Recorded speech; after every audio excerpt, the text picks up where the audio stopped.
Anarchism and Socialism. Anarchism. N. Socialism. By George Plekhanov. Translated with the permission of the author by Eleanor Marks Aveling. Publisher's note.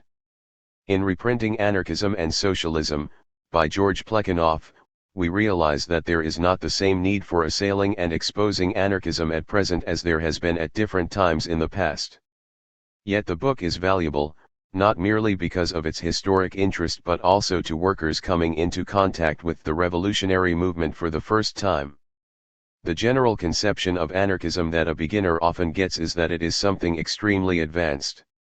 It is often expressed somewhat as follows: after capitalism comes socialism and then comes anarchism. Plekhanov very ably explodes such notions. Within the pages of this work the author shows not only the reactionary character of anarchism, but he exposes its class bias and its empty philosophic idealism and utopian program. He shows anarchism to be just the opposite of scientific socialism or communism. It aims at a society dominated by individualism, which is simply a capitalist ideal. Such ideals as liberty, equality, fraternity, first sprang from the ranks of the petty property owners of early capitalism, as Plekhanov shows. He also points out that while Proudhon is usually credited with being the father of anarchism, that actually Max Stirner comes closer to being its father. Stirner's League of Egoists, he says, is only the utopia of a petty bourgeois in revolt. In this sense one may say he has spoken the last word of bourgeois individualism. Bakunin and Kropotkin, the famous Russian anarchists, are exposed as confused idealists, who have not aided but rather hindered the development of the working class movement. Lenin speaks highly of the book in this relation, but takes Plekhanov severely to task for his failure properly to set forth the Marxian concepts of the state, and for his total evasion of the form the state must take during the time it is in the hands of the workers. When writing on the vulgarization of Marx by the opportunists, in his State and Revolution, Lenin said, Plekhanov devoted a special pamphlet to the question of the relation of socialism to anarchism entitled Anarchism and Socialism, published in German in 1894. He managed somehow to treat the question without touching on the most vital, controversial point, the essential point politically, in the struggle with the anarchists, the relation of the revolution to state, and the question of the state in general.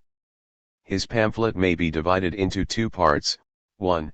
Historico-literary, containing valuable material for the history of the ideas of Stirner, Proudhon, and others; the second, ignorant and narrow-minded, containing a clumsy disquisition on the theme that an anarchist cannot be distinguished from a bandit, an amusing combination of subjects and most characteristic of the entire activity of Plekhanov on the eve of revolution and during the revolutionary period in Russia.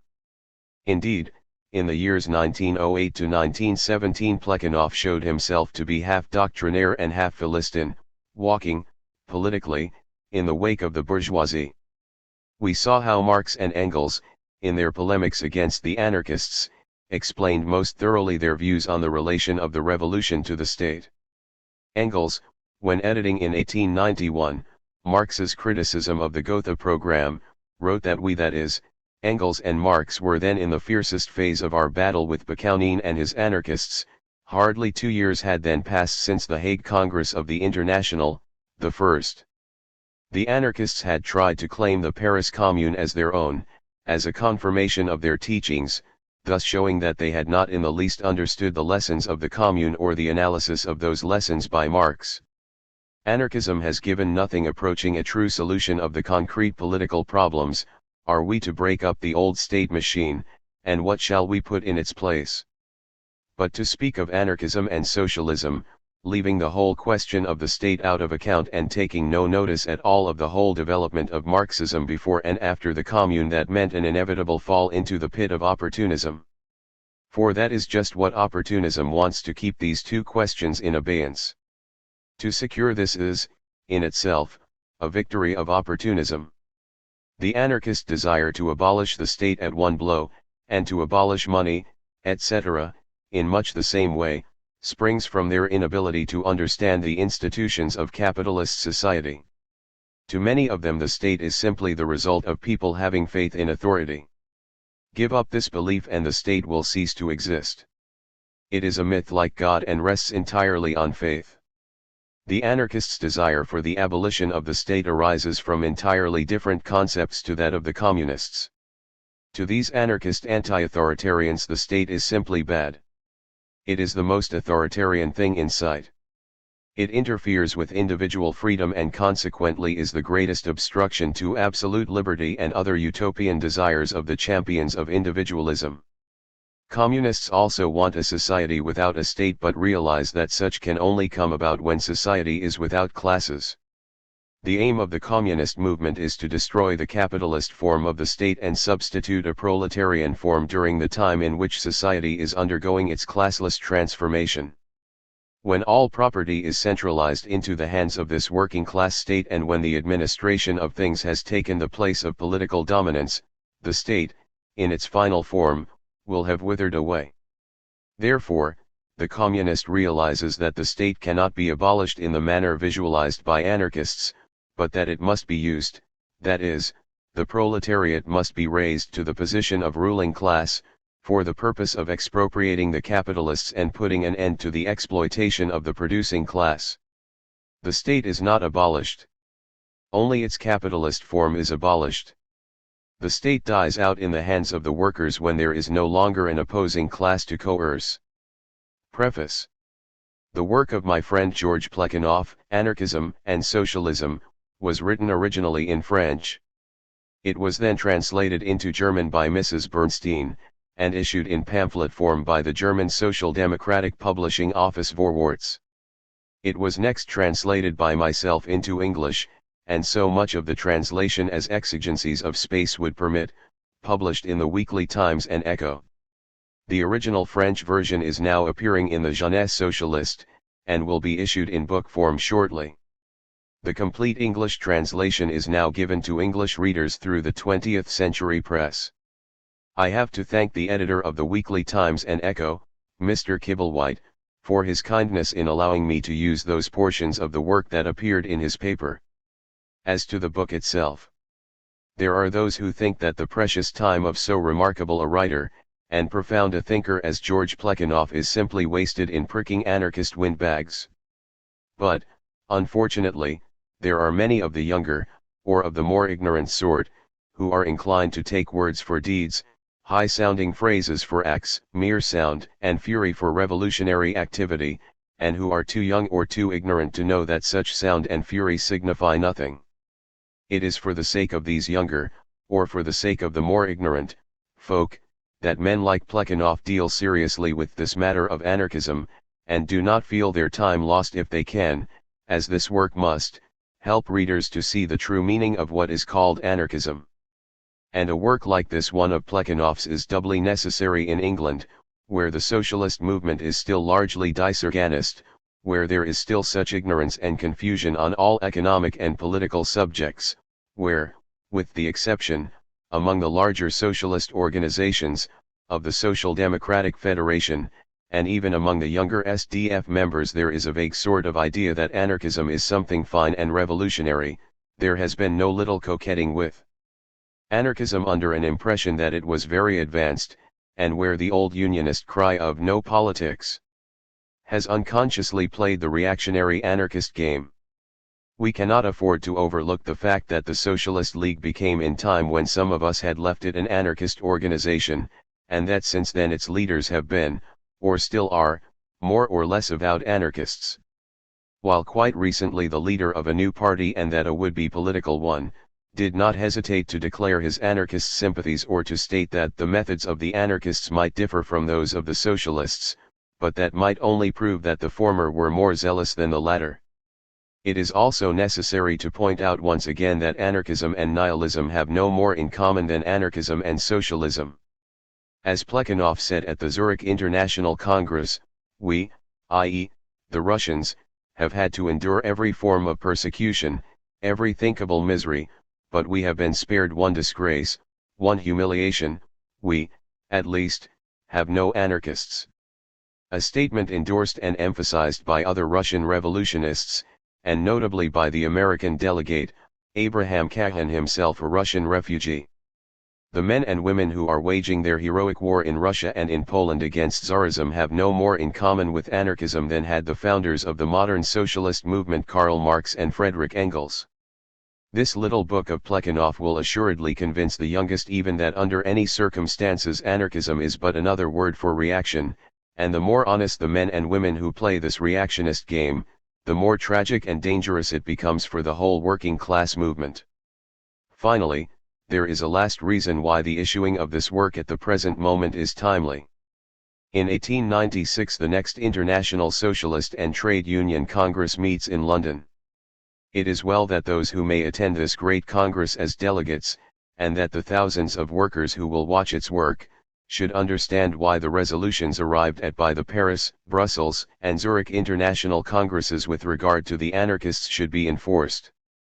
The anarchists who cynically declare workers' congresses absurd, motiveless, and senseless must be taught once and for all, that they cannot be allowed to make the congresses of the revolutionary socialists of the whole world a playground for reaction and international spittum. Eleanor Marx Aveling. Green Street Green, Orpington, Kent. August, 1895. Anarchism and Socialism. Chapter I. The point of view of the utopian socialists.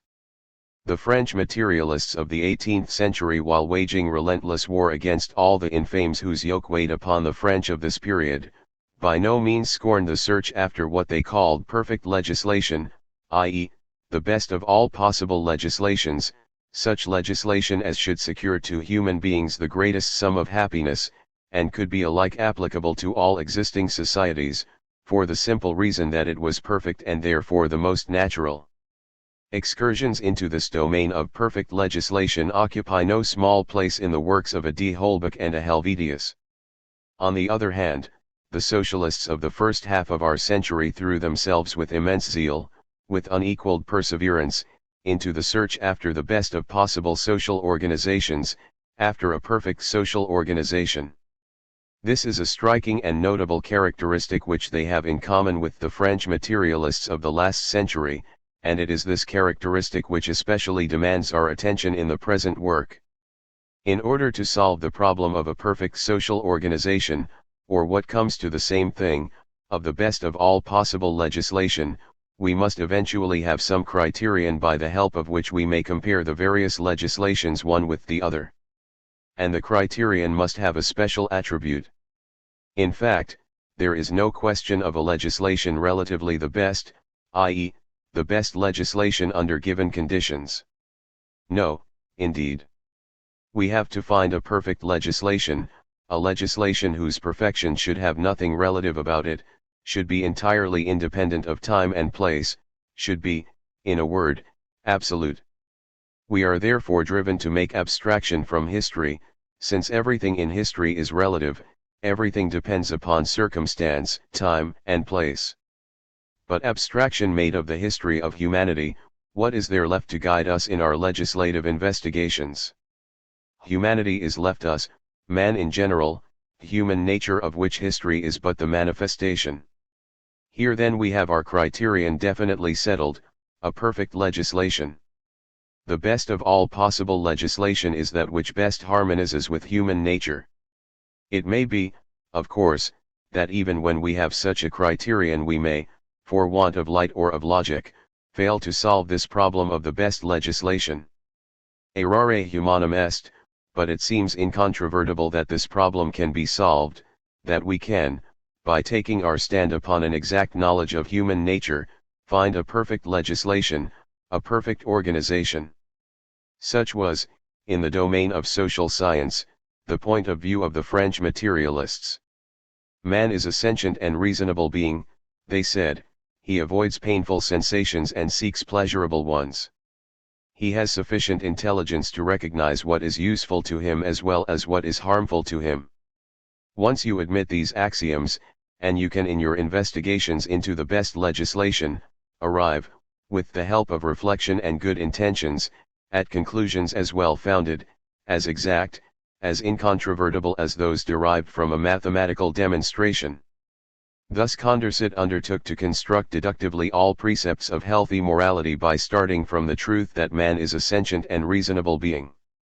It is hardly necessary to say that in this Condorcet was mistaken. If the philosophers in this branch of their investigations arrived at conclusions of incontestable though very relative value, they unconsciously owed this to the fact that they constantly abandoned their abstract standpoint of human nature in general, and took up that of a more or less idealized nature of a man of the third estate. This man felt and reasoned, after a fashion very clearly defined by his social environment. It was his nature to believe firmly in bourgeois property, representative government, freedom of trade, laissez-faire, laissez-passer. The nature of this man was always crying out, and so on. In reality, the French philosophers always kept in view the economic and political requirements of the third estate. This was their real criterion. But they applied it unconsciously, and only after much wandering in the field of abstraction did they arrive at it. Their conscious method always reduced itself to abstract considerations of human nature, and of the social and political institutions that best harmonize with this nature. Their method was also that of the socialists. A man of the 18th century, Morelli, to anticipate a mass of empty objections that would be endless, lays down as an incontrovertible principle that in morals nature is one, constant, invariable, that its laws never change, and that everything that may be advanced as to the variety in the morals of savage and civilized peoples, by no means proves that nature varies, that at the outside it only shows that from certain accidental causes which are foreign to it, some nations have fallen away from the laws of nature, others have remained submissive to them, in some respects from mere habit, finally, others are subjected to them by certain reasoned out laws that are not always in contradiction with nature. In a word, man may abandon the true, but the true can never be annihilated. 1. Fourier relies upon the analysis of the human passions. Robert Owen starts from certain considerations on the formation of human character. Saint Simon, despite his deep comprehension of the historical evolution of humanity, constantly returns to human nature in order to explain the laws of this evolution. The Saint Simonians declared their philosophy was based upon a new conception of human nature. The socialists of the various schools may quarrel as to the cause of their different conceptions of human nature. All, without a single exception, are convinced that social science has not and cannot have any other basis than an adequate concept of this nature. In this they in no wise differ from the materialists of the 18th century. Human nature is the one criterion they invariably apply in their criticism of existing society, and in their search after a social organization as it should be, after a perfect legislation. Morelli, Fourier, Saint Simon, Owen, we look upon all of them today as utopian socialists. Since we know the general point of view that is common to them all, we can determine exactly what the utopian point of view is. This will be the more useful, seeing that the opponents of socialism use the word utopian without attaching to it any, even approximately, definite meaning. The utopian is one who, starting from an abstract principle, seeks for a perfect social organization. The abstract principle which served as starting point of the utopians was that of human nature. Of course there have been utopians who applied the principle indirectly through the intermediary of concepts derived from it. Thus, example in seeking for perfect legislation, for an ideal organization of society, one may start from the concept of the rights of man. But it is evident that in its ultimate analysis this concept derives from that of human nature. It is equally evident that one may be a utopian without being a socialist. The bourgeois tendencies of the French materialists of the last century are most noticeable in their investigations of a perfect legislation. But this in no wise destroys the utopian character of these inquirers. We have seen that the method of the utopian socialist does not in the least differ from that of d'Holbach or Helvetius, those champions of the revolutionary French bourgeoisie. Nay, more. One may have the profoundest contempt for all music of the future, one may be convinced that the social world in which one has the good fortune to live is the best possible of all social worlds, and yet in spite of this one may look at the structure and life of the body social from the same point of view as that from which the utopians regarded it. This seems a paradox, and yet nothing could be more true.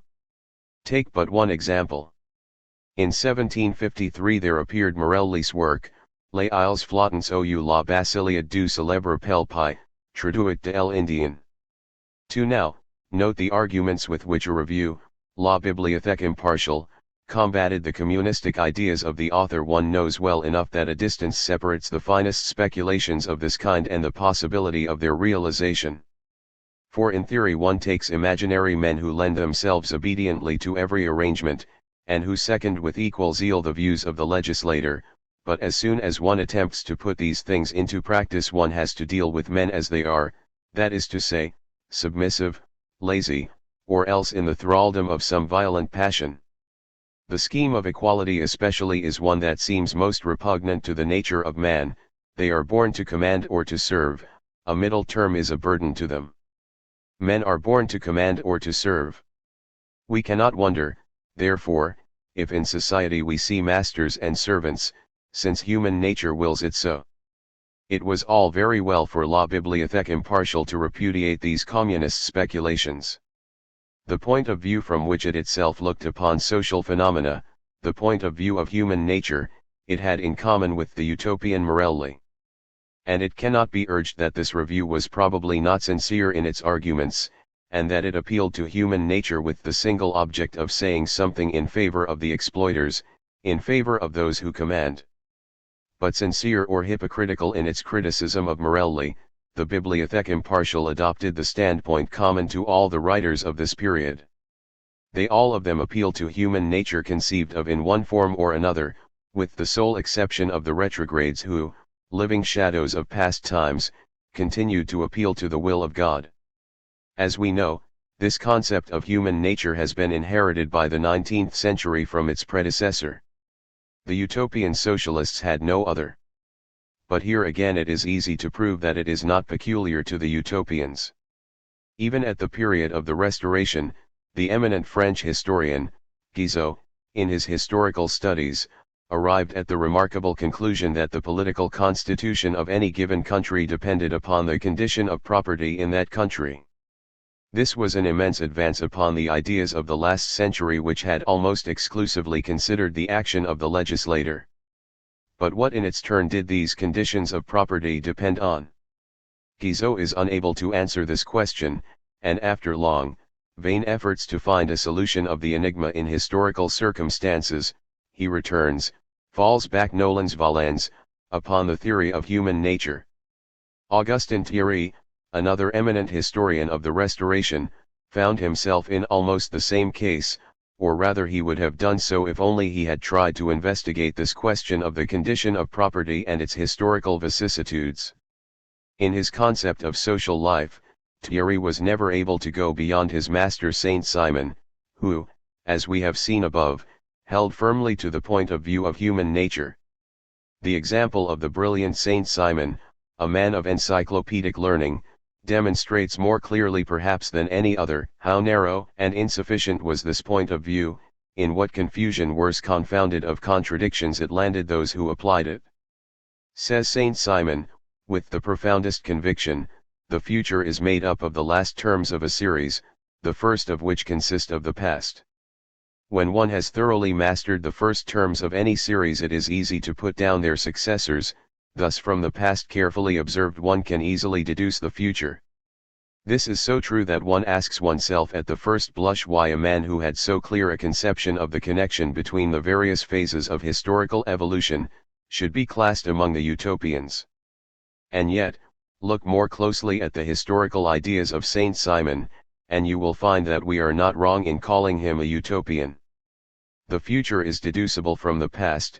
The historical evolution of humanity is a process governed by law. But what is the impetus, the motive power that sets in motion the human species, that makes it pass from one phase of its evolution to another?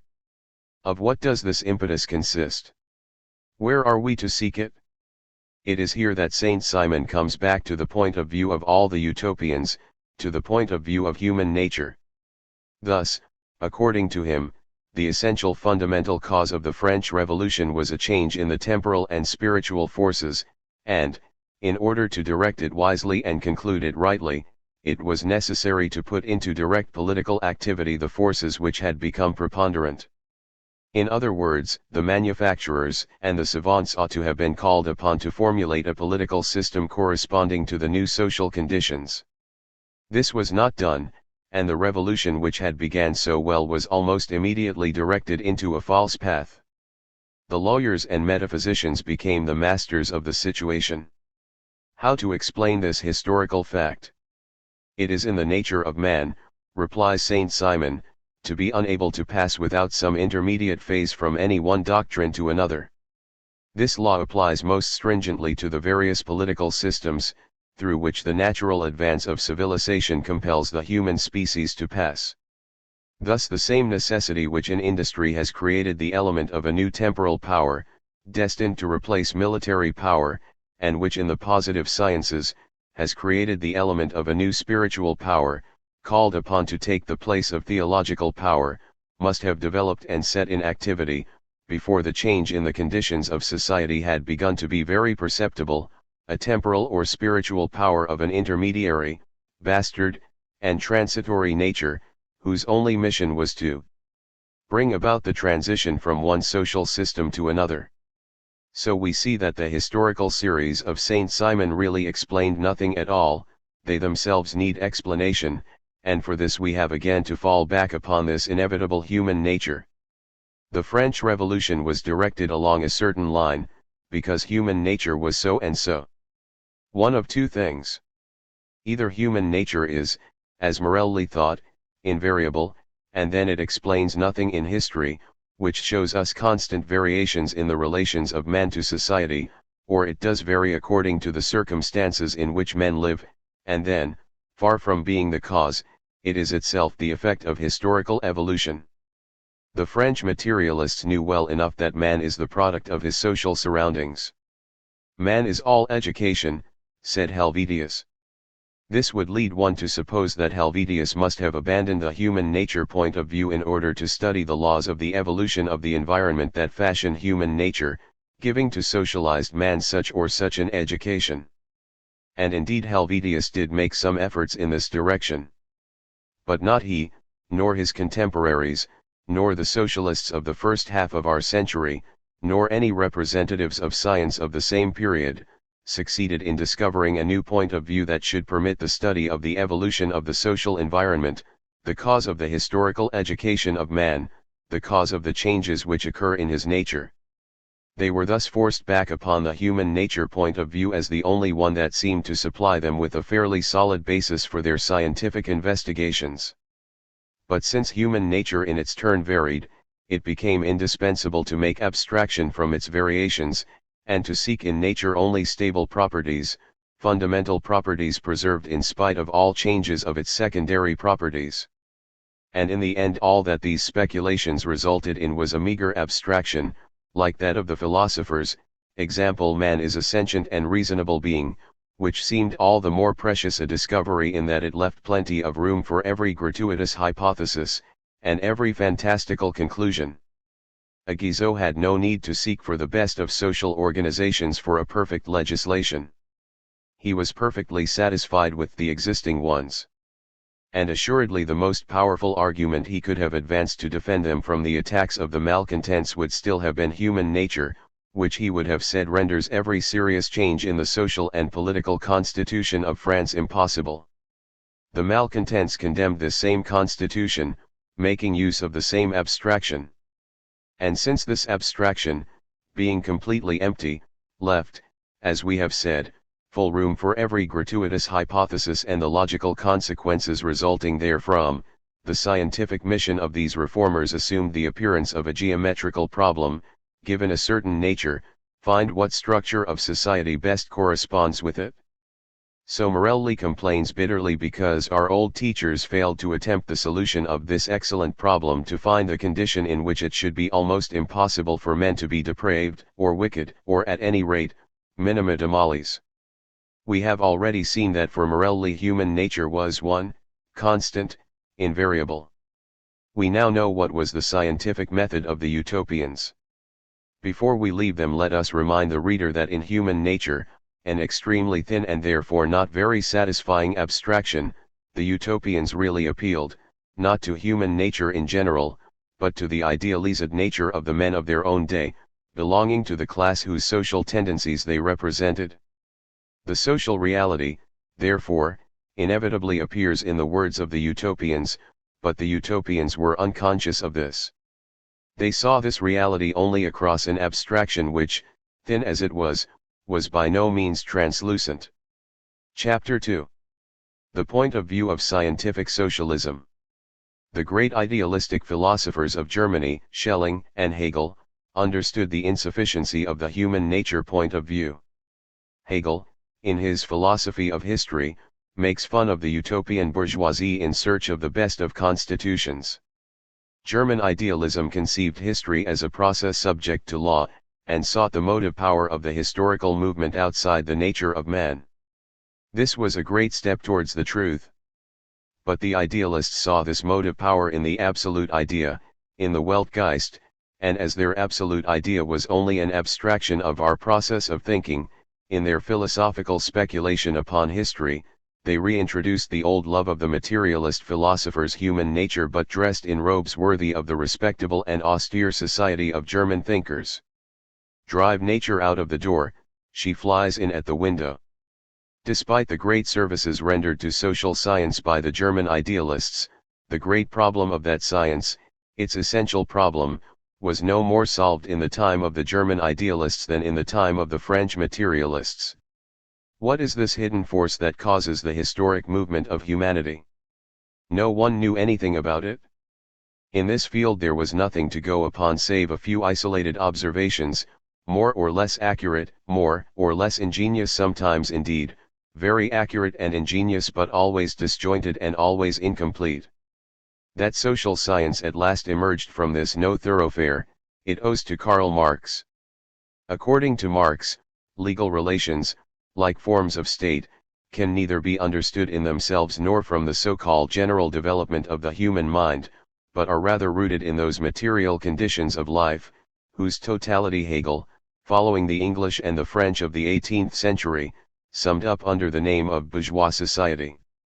This is almost the same as Guizot meant when he said that political constitutions had their roots in the condition of property.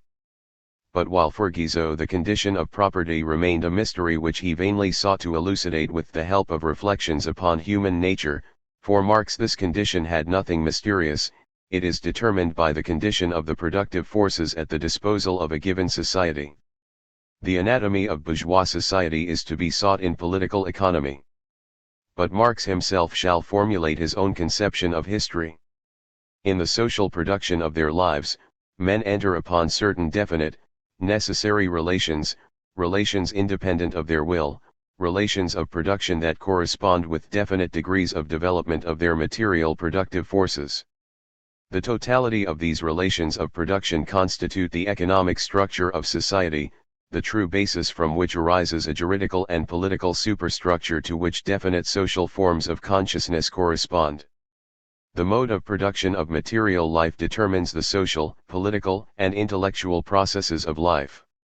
It is not the consciousness of mankind that determines their being, but, on the contrary, their social being that determines their consciousness. In a certain stage of their development, the material forces of production of society come into contradiction with the existing relations of production, or, which is only a juridical expression for the same thing, with the relations of property within which they had hitherto moved. From forms for the development of these forces of production, they are transformed into their fetters. We then enter upon an epoch of social revolution. 3. This completely materialist conception of history is one of the greatest discoveries of our century, so rich in scientific discoveries. Thanks to it alone sociology has at last, and forever, escaped from the vicious circle in which it had, until then, turned. Thanks to it alone this science now possesses a foundation as solid as natural science. The revolution made by Marx in social science may be compared with that made by Copernicus in astronomy. In fact, before Copernicus, it was believed that the Earth remained stationary, while the Sun turned round it. The Polish genius demonstrated that what occurred was the exact contrary. And so, Up to the time of Marx, the point of view taken by social science was that of human nature, and it was from this point of view that men attempted to explain the historical movement of humanity. To this the point of view of the German genius is diametrically opposed. While man, in order to maintain his existence, acts upon nature outside himself, he alters his own nature. The action of man upon the nature outside himself presupposes certain instruments, certain means of production. According to the character of their means of production, men enter into certain relations within the process of production, since this process is a social one, and according to their relations in this social process of production, their habits, their sentiments, their desires, their methods of thought and of action, in a word, their nature, vary. Thus it is not human nature which explains the historical movement, it is the historical movement which fashions diversely human nature. But if this is so, what is the value of all the more or less laborious, more or less ingenious inquiries into perfect legislation and the best of possible social organizations? None, literally none. They can but bear witness to the lack of scientific education in those who pursue them. Their day is gone forever. With this old point of view of human nature must disappear the utopias of every shade and color. The great revolutionary party of our day, the International Social Democracy, is based not upon some new conception of human nature, nor upon any abstract principle, but upon a scientifically demonstrable economic necessity. And herein lies the real strength of this party, making it as invincible as the economic necessity itself. The means of production and exchange on whose foundation the bourgeoisie built itself up, were generated in feudal society. At a certain stage in the development of these means of production and exchange, the conditions under which feudal society produced and exchanged, the feudal organization of agriculture and manufacturing industry, in one word, the feudal relations of property become no longer compatible with the already developed productive forces, they become so many fetters. They had to be burst asunder, they were burst asunder. Into their place stepped free competition, accompanied by a social and political constitution adapted to it, and by the economical and political sway of the bourgeois class. A similar movement is going on before our own eyes. Modern bourgeois society, with its relations of production, of exchange, and of property, a society that has conjured up such gigantic means of production and of exchange, is like the sorcerer, who is no longer able to control the powers of the nether world whom he has called up by his spells. For many a decade past the history of industry and commerce is but the history of the revolt of modern productive forces against the property relations that are the conditions for the existence of the bourgeoisie and its rule. It is enough to mention the commercial crises that by their periodical return put on its trial, each time more threateningly, the existence of the entire bourgeois society. The weapons with which the bourgeoisie felled feudalism to the ground are now turned against the bourgeoisie itself. 4. The bourgeoisie destroyed the feudal conditions of property, the proletariat will put an end to the bourgeois conditions of property. Between the proletariat and the bourgeoisie a struggle, an implacable war, a war to the knife, is as inevitable as, was in its way, the struggle between the bourgeoisie and the privileged estates. But every class war is a political war. In order to do away with feudal society, the bourgeoisie had to seize upon political power. In order to do away with capitalist society, the proletariat must do the same. Its political task is therefore traced out for it beforehand by the force of events themselves, and not by any abstract consideration. It is a remarkable fact that it is only since Karl Marx that socialism has taken its stand upon the class war. The utopian socialists had no notion, even an inexact one, of it. And in this they lagged behind their contemporary theorists of the bourgeoisie, who understood very well the historical significance at any rate of the struggle of the Third Estate against the nobles. If every new conception of human nature seemed to supply very definite indications as to the organization of the society of the future, scientific socialism is very chary of such speculations.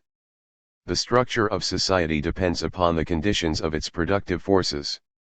What these conditions will be when the proletariat is in power we do not know.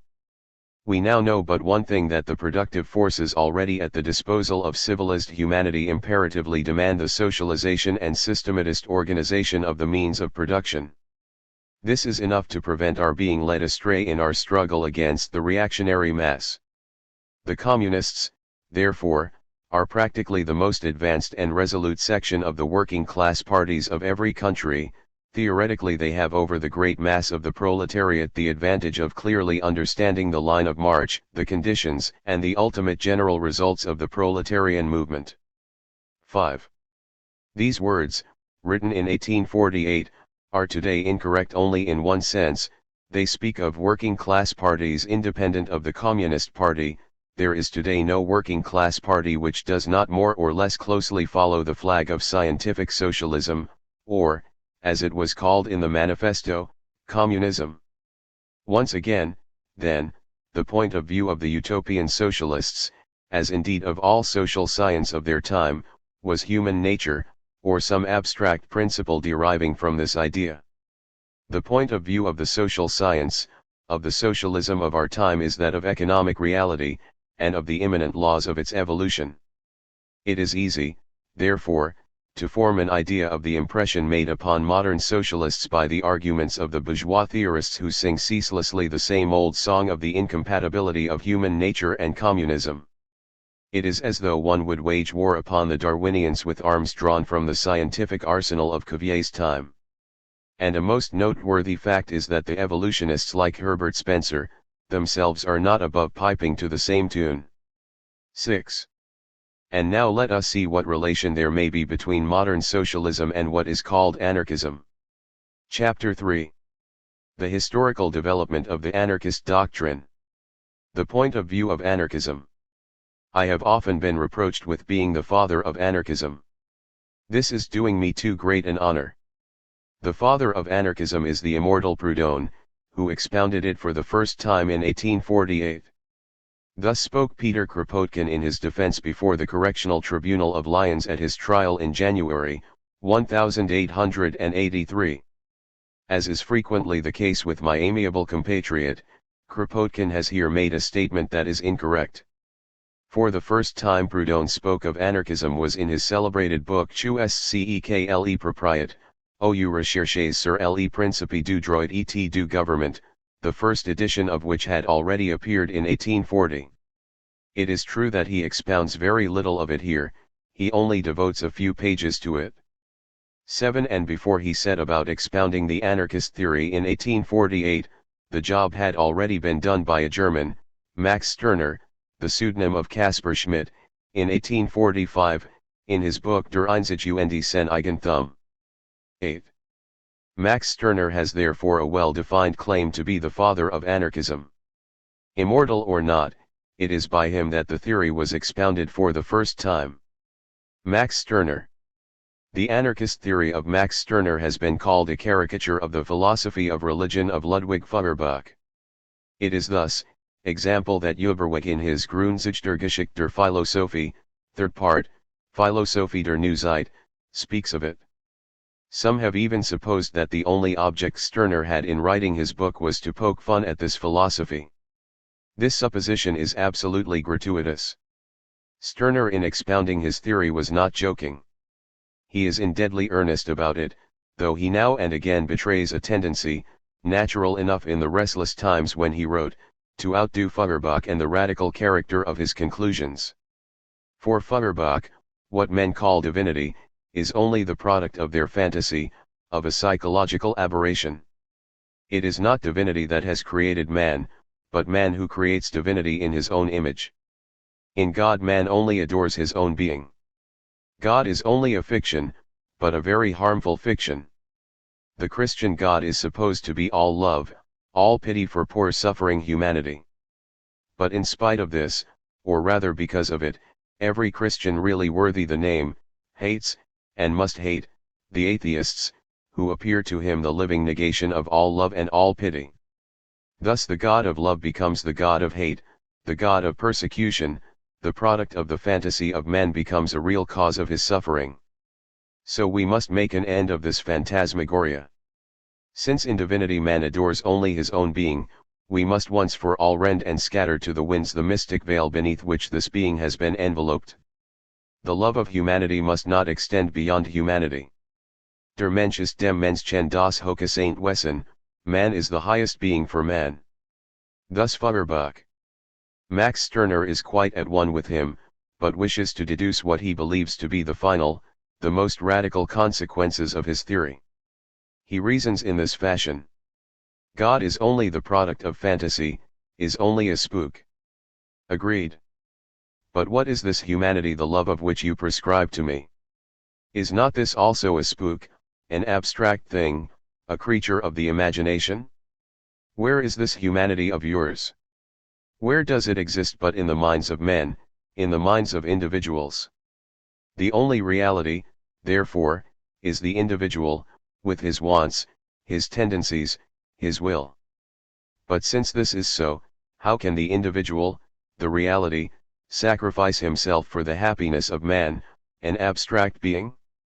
It is all very well for you to revolt against the old God, you still retain the religious point of view, and the emancipation you are trying to help us to is absolutely theological, i.e., God-inspired. The highest being is certainly that of man, but because it is his being and is not he himself, it is quite indifferent if we see this being outside of him as God, or find it in him and call it the being of mankind or man. I am neither God nor man, neither the highest being, nor my own being, and therefore it is essentially a matter of indifference if I imagine this being in myself or outside myself. And, indeed, we do always imagine the highest being in the two future states, in the internal and external at once, for the Spirit of God is, according to the Christian conception, also our spirit and dwells within us. It dwells in heaven and dwells in us, but we poor things are but its dwelling place, and if Feuerbach destroys its heavenly dwelling place and forces it to come down to us bag and baggage, we, its earthly abode, will find ourselves very overcrowded. 9. To escape the inconveniences of such overcrowding, to avoid being dominated by any spook, to at last place our foot upon actual ground, there is but one way, to take as our starting point the only real being, our own ego, away then with everything that is not wholly and solely my own affair. You think my own concerns must at least be good ones. A fig for good and evil. I am I, and I am neither good nor evil. Neither has any meaning for me. The godly is the affair of God, the human that of humanity. My concern is neither the godly nor the human, is not the true, the good, the right, the free, etc., but simply my own self, and it is not general, it is individual, as I myself am individual. For me there is nothing above myself. 10. Religion, conscience, morality, right, law, family, state, are but so many fetters forced upon me in the name of an abstraction, but so many despotic lords whom I, the individual conscious of my own concerns, combat by every means in my power. Your morality, not merely the morality of the bourgeois Philistines, but the most elevated, the most humanitarian morality is only religion which has changed its supreme beings. Your right, that you believe born with man, is but a ghost, and if you respect it, you are no farther advanced than the heroes of Homer who were afraid when they beheld a god fighting in the ranks of their enemies. Right is might. Whoever has might, he has right, if you have not the former you have not the latter. Is this wisdom so difficult of attainment? 11. You would persuade me to sacrifice my interests to those of the state. I, on the contrary, declare war to the knife to all states, even the most democratic. Every state is a despotism, whether it is the despotism of one or many, or whether, as one might suppose would be the case in a republic, all are masters, i.e., one tyrannizes over the rest.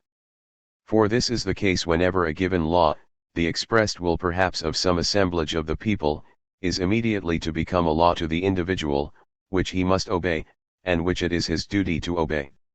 Even if one were to suppose a case in which every individual among the people had expressed the same will, and thus a perfect will of all had easily been arrived at, the thing would still be the same. Should I not today and in the future be bound by my will of yesterday? In this event my will would be paralyzed. Fatal stagnation. My creation, i.e., a certain expression of will would have become my master. But I, in my will should be constrained, I, the creator should be constrained in my development, my working out. Because I was a fool yesterday, I must remain one all my life. So that in my life in relation to the state I am at best, I might as well say at worst a slave to my own self. Because yesterday I had a will, I am today without one, yesterday free, today bound. 12. Here a partisan of the people's state might observe to Stirner, that his I goes a little too far in his desire to reduce democratic liberty to absurdity, further, that a bad law may be abrogated as soon as a majority of citizens desire it, and that one is not forced to submit to it all one's life. But this is only an insignificant detail, to which, moreover, Stirner would reply that the very necessity for appealing to a majority proves that I am no longer the master of my own conduct. The conclusions of our author are irrefutable, for the simple reason that to say, I recognize nothing above myself, is to say, I feel oppressed by every institution that imposes any duty upon me. It is simply tautology. It is evident that no ego can exist quite alone. Stirner knows this perfectly, and this is why he advocates leagues of egoists, that is to say, free associations into which every ego enters, and in which he remains when and so long as it suits his interests. Here let us pause. We are now face to face with an egoist system par excellence. It is, perhaps, the only one that the history of human thought has to chronicle. The French materialists of the last century have been accused of preaching egoism. The accusation was quite wrong. The French materialists always preached virtue, and preached it with such unlimited zeal that Grimm could, not without reason, make fun of their Capucinades on the subject. The question of egoism presented to them a double problem. 1. Man is all sensation. This was the basis of all their speculations upon man. By his very nature he is forced to shun suffering and to seek pleasure. How comes it then that we find men capable of enduring the greatest sufferings for the sake of some idea, that is to say, in its final analysis, in order to provide agreeable sensations for their fellow men? 2. Since man is all sensation, he will harm his fellow man if he is placed in a social environment where the interests of an individual conflict with those of others. What form of legislation therefore can harmonize public good and that of individuals? Here, in this double problem, lies the whole significance of what is called the materialist ethics of the 18th century. Max Stirner pursues an end entirely opposed to this. He laughs at virtue, and, far from desiring its triumph, he sees reasonable men only in egoists, for whom there is nothing above their own ego. Once again, he is the theorist par excellence of egoism. The good bourgeois whose ears are as chaste and virtuous as their hearts are hard, they who, drinking wine, publicly preach water, were scandalous to the last degree by the immorality of Stirner. It is the complete ruin of the moral world, they cried. But as usual the virtue of the Philistines showed itself very weak in argument. The real merit of Stirner is that he has spoken the last word of the young atheist school, i.e., the left wing of the Hegelian school, wrote the Frenchman, Saint René Taillandier. The Philistines of other lands shared this view of the merits of the daring publicist. From the point of view of modern socialism this merit appears in a very different light. To begin with, the incontestable merit of Stirner consists in his having openly and energetically combated the sickly sentimentalism of the bourgeois reformers and of many of the utopian socialists, according to which the emancipation of the proletariat would be brought about by the virtuous activity of devoted persons of all classes, and especially of those of the possessing class. Stirner knew perfectly what to expect from the devotion of the exploiters. The rich are harsh, hard-hearted, but the poor, the terminology is that of our author, are wrong to complain of it, since it is not the rich who create the poverty of the poor, but the poor who create the wealth of the rich. They ought to blame themselves then if their condition is a hard one. In order to change it they have only to revolt against the rich. As soon as they seriously wish it, they will be the strongest and the reign of wealth will be at an end. Salvation lies in struggle, and not in fruitless appeals to the generosity of the oppressors. Stirner, therefore, preaches the class war.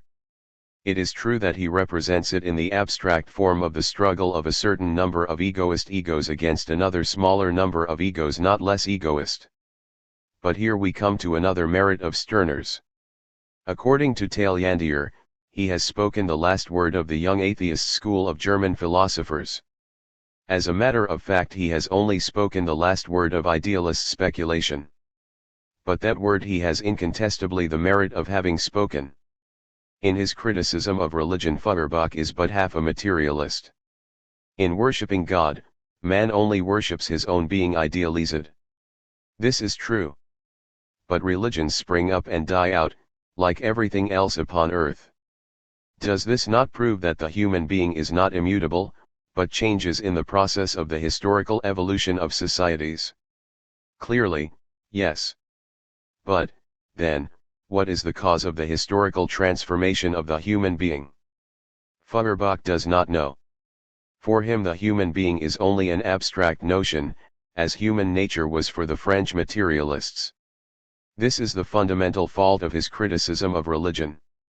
Stirner said that it had no very robust constitution. He wished to strengthen it by making it breathe the fresh air of reality. He turns his back upon all phantoms, upon all things of the imagination. In reality, he said to himself, these are only individuals. Let us take the individual for our starting point. But what individual does he take for his starting point? Tom, Dick, or Harry? Neither. He takes the individual in general, he takes a new abstraction, the thinnest of them all, he takes the ego. Stirner naively imagined that he was finally solving an old philosophical question, which had already divided the nominalists and the realists of the Middle Ages. No idea has an existence, he says, for none is capable of becoming corporeal. The scholastic controversy of realism and nominalism had the same content. Alas! The first nominalist he came across could have demonstrated to our author by the completest evidence, that his ego is as much an idea as any other, and that it is as little real as a mathematical unit. Tom, Dick, and Harry have relations with one another that do not depend upon the will of their ego, but are imposed upon them by the structure of the society in which they live. To criticize social institutions in the name of the ego, is therefore to abandon the only profitable point of view in the case, i.e., that of society, of the laws of its existence and evolution, and to lose oneself in the mists of abstraction. But it is just in these mists that the nominalist Stirner delights. I am I, that is his starting point, not I is not I, that is his result. I plus etc. is his social utopia. It is subjective idealism, pure and simple, applied to social and political criticism. It is the suicide of idealist speculation. But in the same year, 1845, in which Der Einsatz of Stirner appeared, there appeared also, at Frankfurt on Main, the work of Marx and Engels, Die Heilige Family, Oder Kritik der Kritischen Kritik, gegen Bruno Bauer und die Konsorten. 13. In it idealist speculation was attacked and beaten by materialist dialectic, the theoretical basis of modern socialism. Der Einsatz came too late. We have just said that I plus etc. represents the social utopia of Stirner. His League of Egoists is, in fact, nothing but a mass of abstract quantities. What can be the basis of their union? Their interests, answers Stirner. But what can be the true basis of any given combination of their interests? Stirner says nothing about it, and he can say nothing definite, since from the abstract heights on which he stands, one cannot see clearly economic reality, the mother and nurse of all the egos, egoistic or altruistic. Nor is it surprising that he is not able to explain clearly even this idea of the class struggle, of which he nevertheless had a happy inkling. The poor must combat the rich. And after, when they have conquered these, then every one of the former poor, like every one of the former rich, will combat every one of the former poor, and against every one of the former rich. There will be the war of all against all. These are Stirner's own words. And the rules of the leagues of egoists will be so many partial truces in this colossal and universal warfare. There is plenty of fight in this idea, but of the realism Max Stirner dreamed of, nothing. But enough of the leagues of egoists. A utopian may shut his eyes to economic reality, but it forces itself upon him in spite of himself. It pursues him everywhere with the brutality of a natural force not controlled by force. The elevated regions of the abstract I do not save Stirner from the attacks of economic reality. He does not speak to us only of the individual, his theme is the individual and his property. Now, what sort of a figure does the property of the individual cut? It goes without saying, that Stirner is little inclined to respect property as an acquired right. Only that property will be legally and lawfully another's which it suits you should be his property. When it ceases to suit you, it has lost its legality for you, and any absolute right in it you will laugh at. 14. It is always the same tune, for me there is nothing above myself. But his scant respect for the property of others does not prevent the ego of Stirner from having the tendencies of a property owner. The strongest argument against communism is, in his opinion, the consideration that communism by abolishing individual property transforms all members of society into mere beggars. Stirner is indignant at such an iniquity. Communists think that the commune should be the property owner. On the contrary, I am a property owner, and can only agree with others as to my property. If the commune does not do as I wish, I rebel against it, and defend my property. I am the owner of property, but property is not sacred. Should I only be the holder of property, an allusion to Proudhon? No, hitherto one was only a holder of property, assured of possession of a piece of land, because one left others also in possession of a piece of land, but now everything belongs to me. I am the owner of everything I need, and can get hold of. If the socialist says, society gives me what I need, the egoist says, I take what I want. If the communists behave like beggars, the egoist behaves like an owner of property. 15. The property of the egoist seems pretty shaky. An egoist retains his property only as long as the other egoists do not care to take it from him, thus transforming him into a beggar. But the devil is not so black as he is painted. Stirner pictures the mutual relations of the egoist proprietors rather as relations of exchange than of pillage. And force, to which he constantly appeals, is rather the economic force of a producer of commodities freed from the trammels which the state and society in general impose, or seem to impose, upon him. It is the soul of a producer of commodities that speaks through the mouth of Stirner. If he falls foul of the state, it is because the state does not seem to respect the property of the producers of commodities sufficiently. He wants his property, his whole property. The state makes him pay taxes, it ventures to expropriate him for the public good. He wants a jus utendi et abutendi, the state says agreed but adds that there are abuses and abuses. Then Stirner cries, "Stop thief! I am the enemy of the state," says he, which is always fluctuating between the alternative, he or I. With the state there is no property, i.e., no individual property, only state property. Only through the state have I what I have, as it is only through the state that I am what I am. My private property is only what the state leaves me of its own, while it deprives other citizens of it, that is state property. So down with the state and long live full and complete individual property. Stirner translated into German J.B. Say's Trait d'Economie Politique Pratique, Leipzig, 1845-46. And although he also translated Adam Smith, he was never able to get beyond the narrow circle of the ordinary bourgeois economic ideas. His League of Egoists is only the utopia of a petty bourgeois in revolt. In this sense one may say he has spoken the last word of bourgeois individualism. Stirner has also a third merit, that of the courage of his opinions, of having carried through to the very end his individualist theories. He is the most intrepid, the most consequent of the anarchists. By his side Proudhon, whom Kropotkin, like all the present-day anarchists, takes for the father of anarchism, is but a straight-laced Philistine. Chapter 4. Proudhon. If Stirner combats Feuerbach, the immortal Proudhon imitates Kant.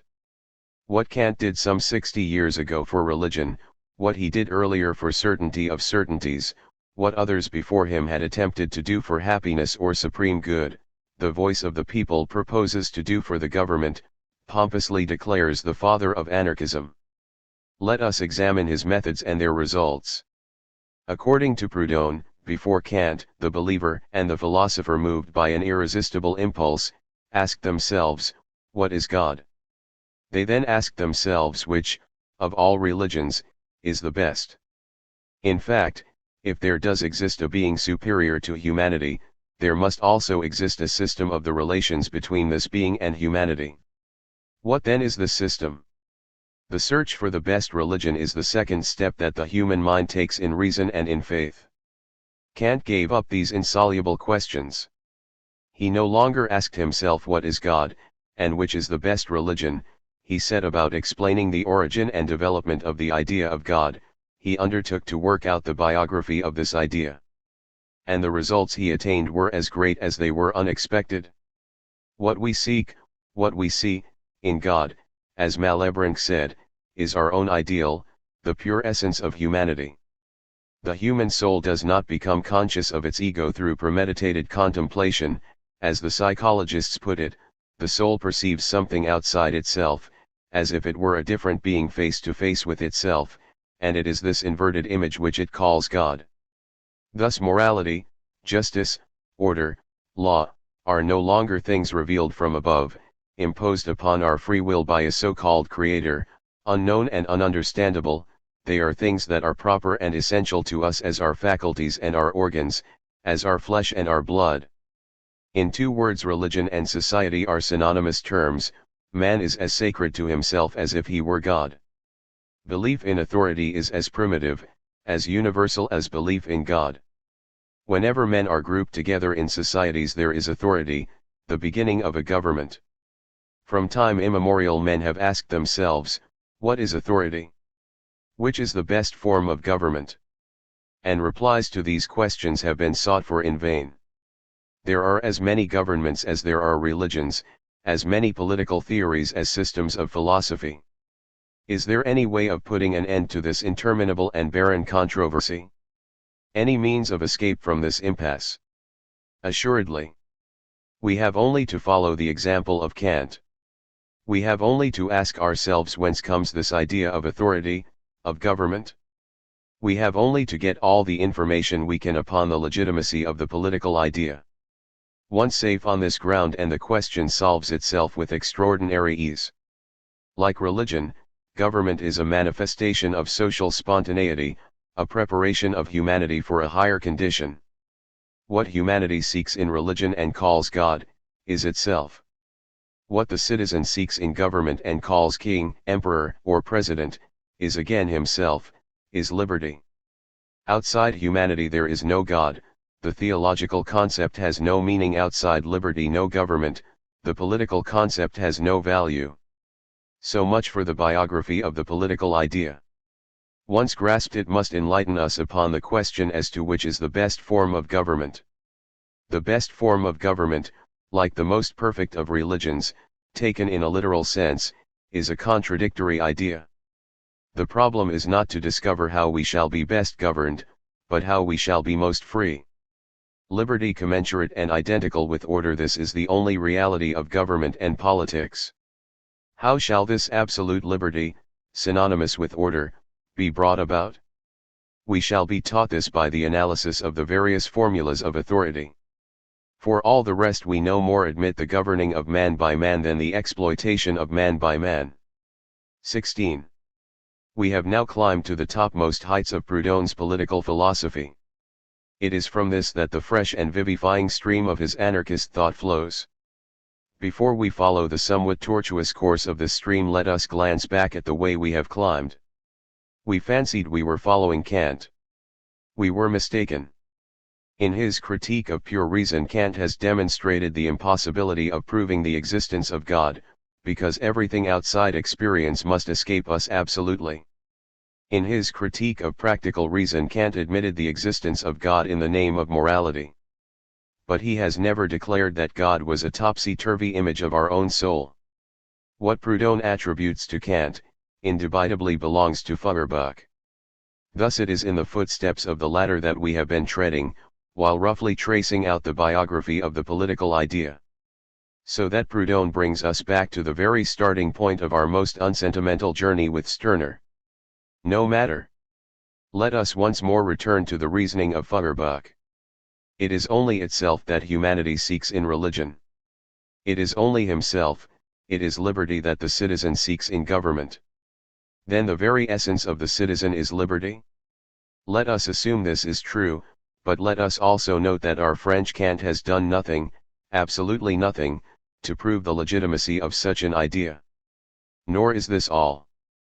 What is this liberty which we are assuming to be the essence of the citizen? Is it political liberty which ought in the nature of things to be the main object of his attention? Not a bit of it. To assume this would be to make of the citizen an authoritarian democrat. It is the absolute liberty of the individual, which is at the same time commensurate and identical with order, that our citizen seeks in government. In other words, it is the anarchism of Proudhon which is the essence of the citizen. It is impossible to make a more pleasing discovery, but the biography of this discovery gives us pause. We have been trying to demolish every argument in favor of the idea of authority, as Kant demolished every proof of the existence of God. To attain this end we have imitating Feuerbach to some extent, according to whom man adored his own being in God, assumed that it is liberty which the citizen seeks in government. And as to liberty we have in a trice transformed this into absolute liberty, into anarchist liberty. 1. Zwei, drei, Geschwindigkeit ist keine Hexerei. 17. Since the citizen only seeks absolute liberty in government, the state is nothing but a fiction, this fiction of a superior person, called the state, and all those formulas of government for which people and citizens have been cutting one another's throats for the last 60 centuries, are but the phantasmagoria of our brain, which it would be the first duty of free reason to relegate to the museums and libraries. Which is another charming discovery made en passant. So that the political history of humanity has, for 60 centuries, had no other motive power than a phantasmagoria of our brain. To say that man adores in God his own essence is to indicate the origin of religion, but it is not to work out its biography. To write the biography of religion is to write its history, explaining the evolution of this essence of man which found expression in it. Feuerbach did not do this, could not do it. Proudhon, trying to imitate Feuerbach, was very far from recognizing the insufficiency of his point of view. All Proudhon has done is to take Feuerbach for Kant, and to ape his Kant Feuerbach in a most pitiful manner. Having heard that divinity was but a fiction, he concluded that the state is also a figment. Since God does not exist, how can the state exist? Proudhon wished to combat the state and began by declaring it non-existent. And the readers of the Voix du Peuple applauded, and the opponents of M. Proudhon were alarmed at the profundity of his philosophy. Truly a tragi-comedy. It is hardly necessary for modern readers to add that in taking the state for a fiction we make it altogether impossible to understand its essence or to explain its historical evolution. And this was what happened to Proudhon. In every society I distinguish two kinds of constitution, says he, the one which I call social, the other which is its political constitution, the first innate in humanity, liberal, necessary, its development consisting above all in weakening, and gradually eliminating the second, which is essentially factitious, restrictive, and transitory. The social constitution is nothing but the equilibration of interests based upon free contract and the organization of the economic forces, which, generally speaking, are labor, division of labor, collective force, competition, commerce, money, machinery, credit, property, equality in transactions, reciprocity of guarantees, etc. The principle of the political constitution is authority.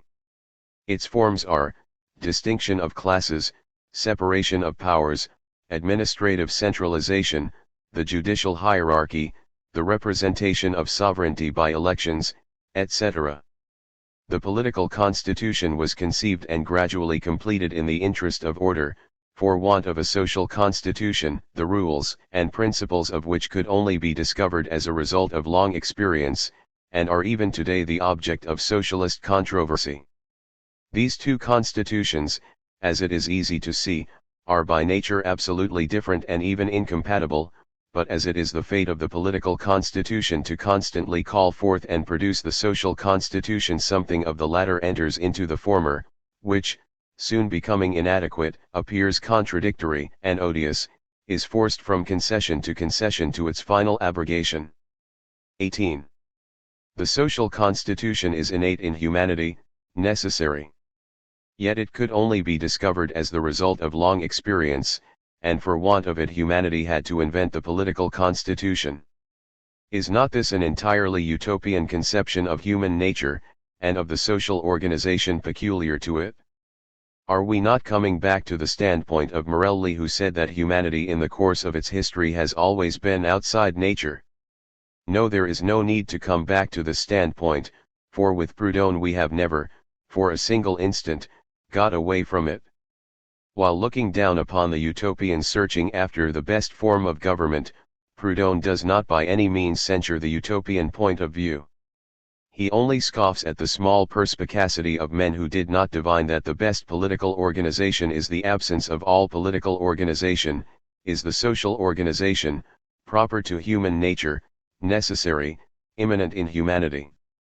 The nature of this social constitution is absolutely different from, and even incompatible with, that of the political constitution.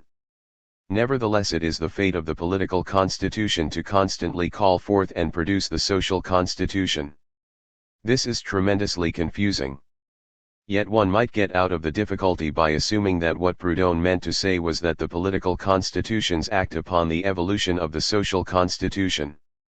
But then we are inevitably met by the question: is not the political constitution in its turn rooted, as even Guizot admitted, in the social constitution of a country?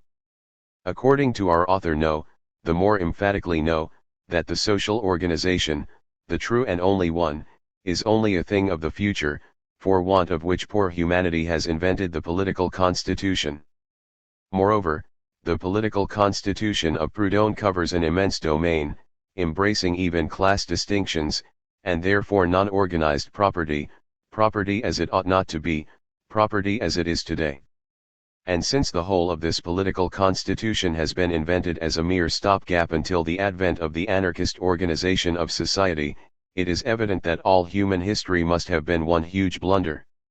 The state is no longer exactly a fiction, as Proudhon maintained in 1848, the governmental formulas for which people and citizens have been cutting one another's throats for 60 centuries are no longer a mere phantasmagoria of our brain, as the same Proudhon believed at this same period, but these formulas, like the state itself, like every political constitution, are but the product of human ignorance, the mother of all fictions and phantasmagorias.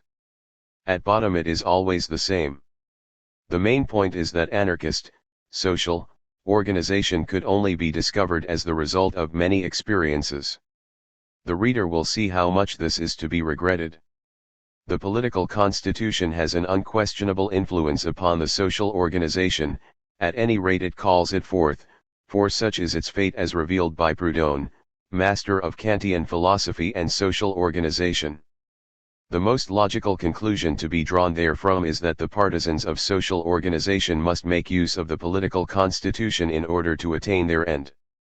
But logical as this deduction is, it is not to the taste of our author. For him it is but a phantasmagoria of our brain. To make use of the political constitution is to offer a burnt offering to the terrible god of authority, to take part in the struggle of parties. Proudhon will have none of this. No more parties, he says, no more authority, absolute liberty of the man and the citizen, in 3 words, such is our political and social profession of faith. 19. Every class struggle is a political struggle. Whosoever repudiates the political struggle by this very act, gives up all part and lot in the class struggle. And so it was with Proudhon. From the beginning of the revolution of 1848 he preached the reconciliation of classes. Here example is a passage from the circular which he addressed to his electors in Due, which is dated April 3 of this same year. The social question is there, you cannot escape from it. To solve it we must have men who combine extreme radicalism of mind with extreme conservatism of mind. Workers, hold out your hands to your employers, and you, employers, do not deliberately repulse the advances of those who were your wage earners. The man whom Proudhon believed to combine this extreme radicalism of mind with extreme conservatism of mind, was himself P.J. Proudhon. There was, on the one hand, at the bottom of this belief, a fiction, common to all utopians who imagine they can rise above classes and their struggles, and naively think that the whole of the future history of humanity will be confined to the peaceful propagation of their new gospel. On the other hand, this tendency to combine radicalism and conservatism shows conclusively the very essence of the father of anarchy. Proudhon was the most typical representative of petty bourgeois socialism. Now the fate of the petty bourgeois insofar as he does not adopt the proletarian standpoint is to constantly oscillate between radicalism and conservatism. To make more understandable what we have said, we must bear in mind what the plan of social organization propounded by Proudhon was. Our author shall tell us himself. It goes without saying that we shall not escape a more or less authentic interpretation of Kant.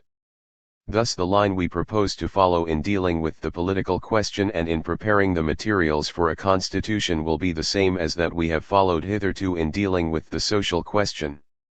The Voix du Peuple, while completing the work of its predecessors, the two earlier journals, will follow faithfully in their footsteps. 20. What did we say in these two publications, one after the other of which fell beneath the blows of the reaction and the state of siege? We did not ask, as our precursors and colleagues had done, which is the best system of community? The best organization of property? Or again, which is the better, property or the community? The theory of Saint-Simon or that of Fourier? The system of Louis Blanc or that of Cabet? Following the example of Kant we stated the question thus: how is it that man possesses? How is property acquired? How lost? What is the law of its evolution and transformation? Whither does it tend? What does it want? What, in fine, does it represent? Then how is it that man labors? How is the comparison of products instituted? By what means is circulation carried out in society? Under what conditions? According to what laws? And the conclusion arrived at by this monograph of property was this: property indicates function or attribution, community, reciprocity of action, usury ever decreasing, the identity of labor and capital, sic. In order to set free and to realize all these terms, until now hidden beneath the old symbols of property, what must be done? The workers must guarantee one another labor and a market, and to this end must accept as money their reciprocal pledges. Good. Today we say that political liberty, like industrial liberty, will result for us from our mutual guarantees. It is by guaranteeing one another liberty that we shall get rid of this government, whose destiny is to symbolize the Republican motto, liberty, equality, fraternity, while leaving it to our intelligence to bring about the realization of this. Now, what is the formula of this political and liberal guarantee? At present universal suffrage, later on free contract. Economic and social reform through the mutual guarantee of credit, political reform through the interaction of individual liberties, such is the program of the Voix du Peuple. 21. We may add to this that it is not very difficult to write the biography of this program. In a society of producers of commodities, the exchange of commodities is carried out according to the labor socially necessary for their production. Labor is the source and the measure of their exchange value. Nothing could seem more just than this to any man imbued with the ideas engendered by a society of producers of commodities. Unfortunately, this justice is no more eternal than anything else here below. The development of the production of commodities necessarily brings in its train the transformation of the greater part of society into proletarians, possessing nothing but their labor power, and of the other part into capitalists, who, buying this power, the only commodity of the proletarians, turn it into a source of wealth for themselves. In working for the capitalists, the proletarian produces the income of his exploiter, at the same time as his own poverty, his own social subjection. Is not this sufficiently unjust? The partisan of the rights of the producer of commodities deplores the lot of the proletarians, he thunders against capital. But at the same time he thunders against the revolutionary tendencies of the proletarians who speak of expropriating the exploiter and of a communistic organization of production. Communism is unjust, it is the most odious tyranny. What wants organizing is not production but exchange, he assures us. But how organize exchange? That is easy enough, and what is daily going on before our eyes may serve to show us the way. Labor is the source and the measure of the value of commodities. But is the price of commodities always determined by their value? Do not prices continually vary according to the rarity or abundance of these commodities? The value of a commodity and its price are two different things, and this is the misfortune, the great misfortune of all of us poor, honest folk, who only want justice, and only ask for our own. To solve the social question, therefore, we must put a stop to the arbitrariness of prices, and to the anomaly of value, Proudhon's own expressions. And in order to do this we must constitute value, i.e., see that every producer shall always, in exchange for his commodity, receive exactly what it costs. Then will private property not only cease to be theft, it will become the most adequate expression of justice. To constitute value is to constitute small private property, and small private property once constituted, everything will be justice and happiness in a world now so full of misery and injustice. And it is no good for proletarians to object, they have no means of production, by guaranteeing themselves credit gratis, all who want to work will, as by the touch of a magic wand, have everything necessary for production. Small property and small parceled out production, its economic basis, was always the dream of Proudhon. The huge modern mechanical workshop always inspired him with profound aversion. He says that labor, like love, flies from society. No doubt there are some industries, Proudhon instances railways, in which association is essential. In these, the isolated producer must make way for companies of workers. But the exception only proves the rule. 22. Small private property must be the basis of social organization.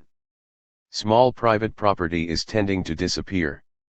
The desire not merely to preserve it, but to transform it into the basis of a new social organization is extreme conservatism.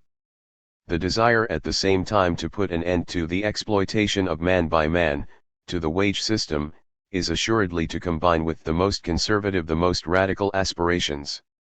We have no desire here to criticize this petty bourgeois utopia. This criticism has already been undertaken by a master hand in the works of Marx, La Misère de la Philosophie, and Zur Kritik der politischen Ökonomie. We will only observe the following. The only bond that unites the producers of commodities upon the domain of economics is exchange. From the juridical point of view, exchange appears as the relation between two wills. The relation of these two wills is expressed in the contract. The production of commodities duly constituted is therefore the reign of absolute individual liberty. By finding myself bound through a contract that obliges me to do such and such a thing, I do not renounce my liberty. I simply use it to enter into relations with my neighbors. But at the same time this contract is the regulator of my liberty. In fulfilling a duty that I have freely laid upon myself when signing the contract, I render justice to the rights of others. It is thus that absolute liberty becomes commensurate with order. Apply this conception of the contract to the political constitution and you have anarchy. The idea of the contract excludes that of government. What characterizes the contract, reciprocal convention, is that by virtue of this convention the liberty and well-being of man are increased, while by the institution of authority both are necessarily decreased. Contract is thus essentially synallagmatic, it lays upon the contracting parties no other obligation than that which results from their personal promise of reciprocal pledges, it is subject to no external authority, it alone lays down a law common to both parties, and it can be carried out only through their own initiative. If the contract is already this in its most general acceptation and in its daily practice, what will the social contract be, that contract which is meant to bind together all the members of a nation by the same interest? The social contract is the supreme act by which every citizen pledges to society his love, his intellect, his labor, his service, his products, his possessions, in exchange for the affection, the ideas, the labor, products, service, and possessions of his fellows, the measure of right for each one being always determined by the extent of his own contribution, and the amount recoverable being in accordance with what has been given. The social contract must be freely discussed, individually consented to, signed manu propria, by all who participate in it. If its discussion were prevented, curtailed, or burked, if consent to it were filched, if the signature were given to a blank document in pure confidence, without a reading of the articles and their preliminary explanation, or even if, like the military oath, it were all predetermined and enforced, then the social contract would be nothing but a conspiracy against the liberty and well-being of the most ignorant, the most weak, and most numerous individuals, a systematic spoliation, against which every means of resistance or even of reprisal might become a right and a duty. The social contract is of the essence of the reciprocal contract. Not only does it leave the signer the whole of his possessions, it adds to his property, it does not encroach upon his labor, it only effects exchange. Such, according to the definitions of right and universal practice, must be the social contract. 23. Once it is admitted as an incontestable fundamental principle that the contract is the only moral bond that can be accepted by free and equal human beings, nothing is easier than a radical criticism of the political constitution. Suppose we have to do with justice and the penal law, for example? Well, Proudhon would ask you by virtue of what contract society arrogates to itself the right to punish criminals. Where there is no compact there can be, so far as any external tribunal is concerned, neither crime nor misdemeanor. The law is the expression of the sovereignty of the people, that is, or I am altogether mistaken, the social contract and the personal pledge of the man and the citizen. So long as I did not want this law, so long as I have not consented to it, voted for it, it is not binding upon me, it does not exist. To make it a precedent before I have recognized it, and to use it against me in spite of my protests, is to make it retroactive, and to violate this very law itself. Every day you have to reverse a decision because of some formal error. But there is not a single one of your laws that is not tainted with nullity, and the most monstrous nullity of all, the very hypothesis of the law. Soufflard, Lacenaire, all the scoundrels whom you send to the scaffold turn in their graves and accuse you of judicial forgery. What answer can you make them? 24. If we are dealing with the administration and the police, Proudhon sings the same song of contract and free consent. Cannot we administer our goods, keep our accounts, arrange our differences, look after our common interests at least as well as we can look after our salvation and take care of our souls? What more have we to do with state legislation, with state justice, with state police, and with state administration than with state religion? 25. As to the Ministry of Finance, it is evident that its raison d'etre is entirely included in that of the other ministries. Get rid of all the political harness and you will have no use for an administration whose sole object is the procuring and distribution of supplies. 26. This is logical and radical, and the more radical, that this formula of Proudhon's constituted value, free contract, is a universal one, easily, and even necessarily applicable to all peoples. Political economy is, indeed, like all other sciences, it is of necessity the same all over the world, it does not depend upon the arrangements of men or nations, it is subject to no one's caprice. There is no more a Russian, English, Austrian, Tartar, or Hindu political economy than there is a Hungarian, German, or American physics or geometry. Truth is everywhere equal to itself, science is the unity of the human race. If science, therefore, and no longer religion or authority is taken in all countries as the rule of society, the sovereign arbiter of all interests, government becomes null and void, the legislators of the whole universe are in harmony. 27. But enough of this. The biography of what Proudhon called his program is now sufficiently clear to us. Economically it is but the utopia of a petty bourgeois, who is firmly convinced that the production of commodities is the most just of all possible modes of production, and who desires to eliminate its bad sides, hence his radicalism, by retaining to all eternity its good sides, hence his conservatism. Politically the program is only the application to public relations of a concept, the contract, drawn from the domain of the private right of a society of producers of commodities. Constituted value in economics, the contract in politics, these are the whole scientific truth of Proudhon. It is all very well for him to combat the utopians, he is a utopian himself to his fingertips. What distinguishes him from men like Saint Simon, Fourier, and Robert Owen is his extreme pettiness and narrowness of mind, his hatred of every really revolutionary movement and idea. Proudhon criticized the political constitution from the point of view of private right. He wished to perpetuate private property, and to destroy that pernicious fiction the state, forever. Guizot had already said that the political constitution of a country has its root in the conditions of property existing there. For Proudhon the political constitution owes its origin only to human ignorance, has only been imagined in default of the social organization at last invented by him, Proudhon, in the year of our Lord so and so. He judges the political history of mankind like a utopian. But the utopian negation of all reality by no means preserves us from its influence. Denied upon one page of a utopian work, it takes its revenge on another, where it often appears in all its nakedness. Thus Proudhon denies the state. The state, no, no, I will none of it, even as servant, I reject all government, even direct government, he cries ad nauseam. But, oh, irony of reality! Do you know how he invents the constitution of value? It is very funny. The constitution of value is the selling at a fair price, at the cost price. 28. If a merchant refuses to supply his merchandise at cost price, it is because he is not certain of selling a sufficient quantity to secure a due return, and further he has no guarantee that he will get quid pro quo for his purchases. So he must have guarantees. And there may be various kinds of these guarantees. Here is one.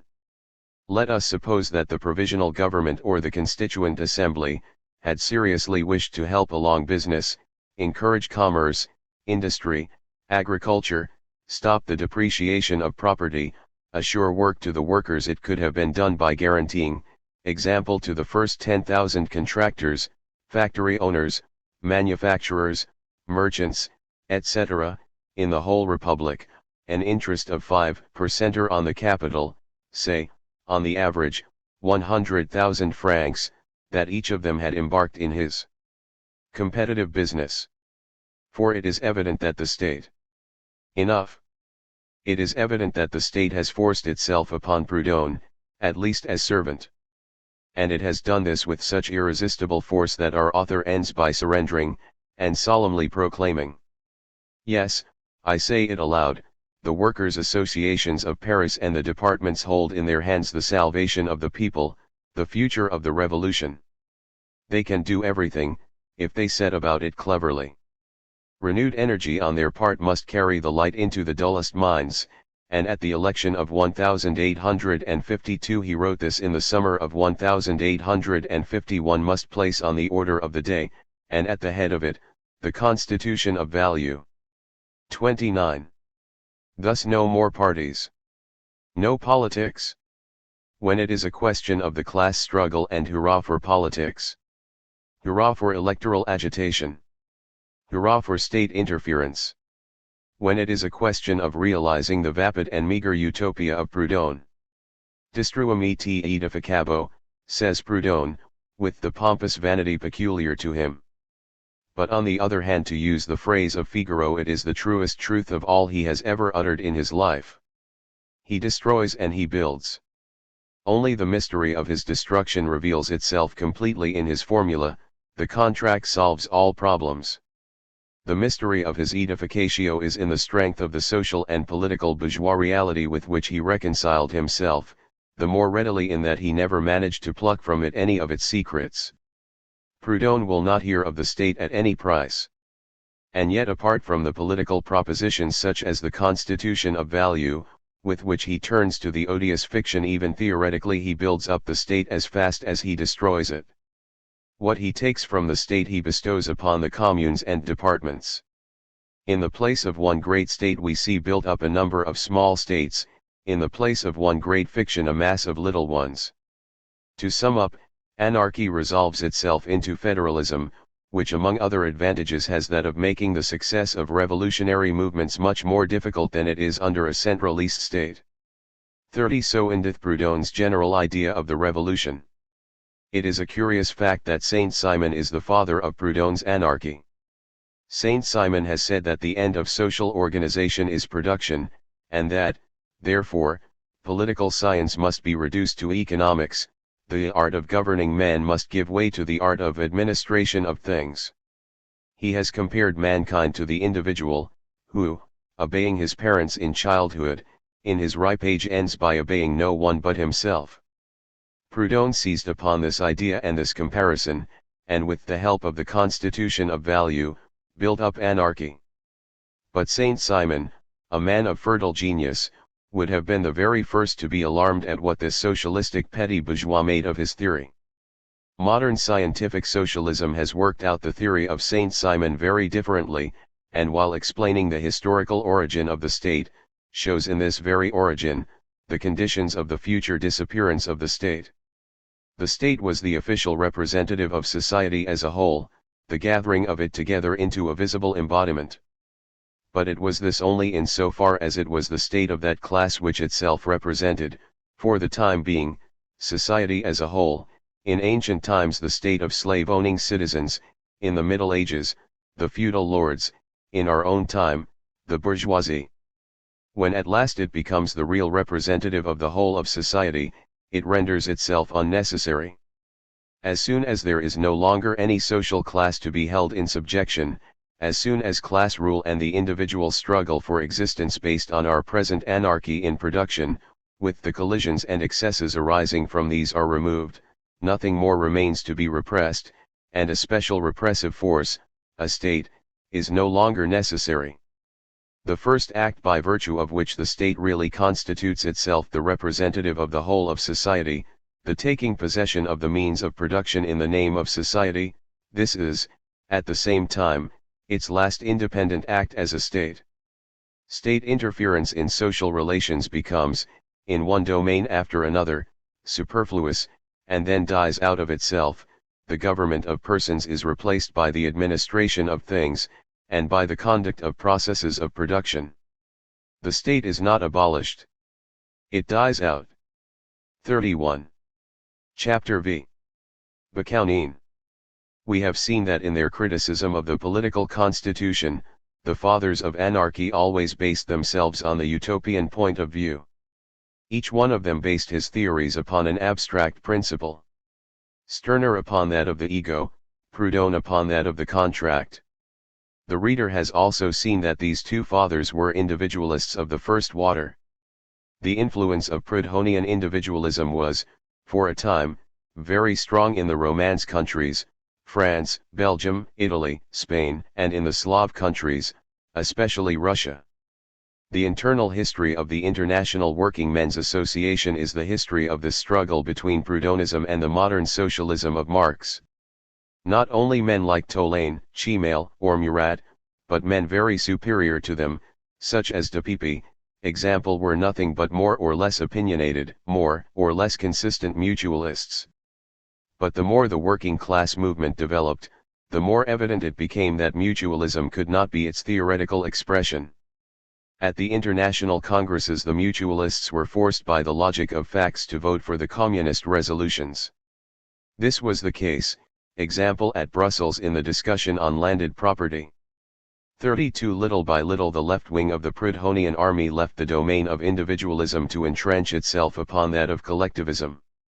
The word collectivism was used at this period in a sense altogether opposed to that which it now has in the mouths of the French Marxists, like Jules Guesde and his friends. The most prominent champion of collectivism was at this time Michel Bakounine. In speaking of this man we shall pass over in silence his propaganda in favor of the Hegelian philosophy, as far as he understood it, the part he played in the revolutionary movement of 1848, his panslavist writings in the beginning of the 60s, and his pamphlet, Rumenau, Pogachu, or Pestel 33, London, 1862, in which he proposed to go over to Alexander II, if the latter would become the Tsar of the Mujiks. Here we are exclusively concerned with his theory of anarchist collectivism.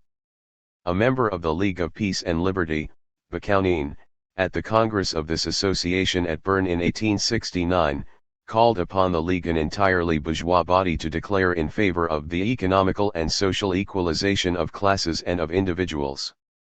Other delegates, among whom was Schede, reproached him with advocating communism.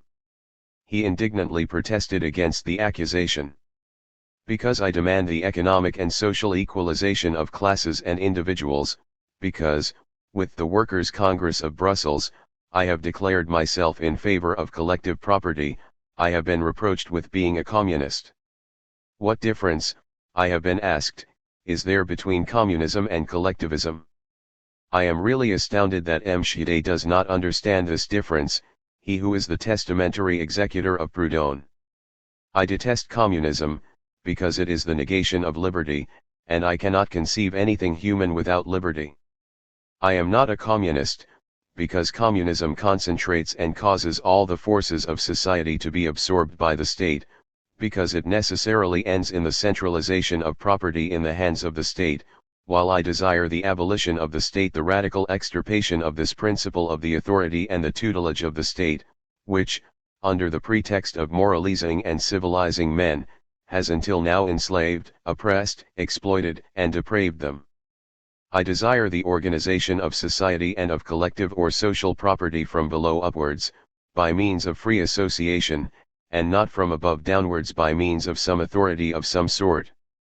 Desiring the abolition of the state, I desire the abolition of property individually hereditary, which is nothing but an institution of the state, nothing but a result of the principle of the state. This is the sense, gentlemen, in which I am a collectivist, and not at all a communist. In another speech at the same Congress, Bakounine reiterates what he had already said of statist communism. It is not we, gentlemen, he said, who systematically deny all authority and all tutelary powers, and who in the name of liberty demand the very abolition of the authoritarian principle of the state.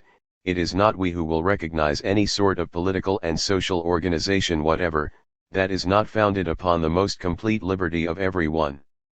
But I am in favor of collective property, because I am convinced that so long as property, individually hereditary, exists, the equality of the first start, the realization of equality, economical and social, will be impossible.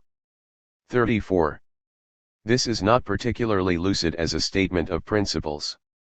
But it is sufficiently significant from the biographical point of view. We do not insist upon the ineptitude of the expression the economic and social equalization of classes, the General Council of the International dealt with that long ago.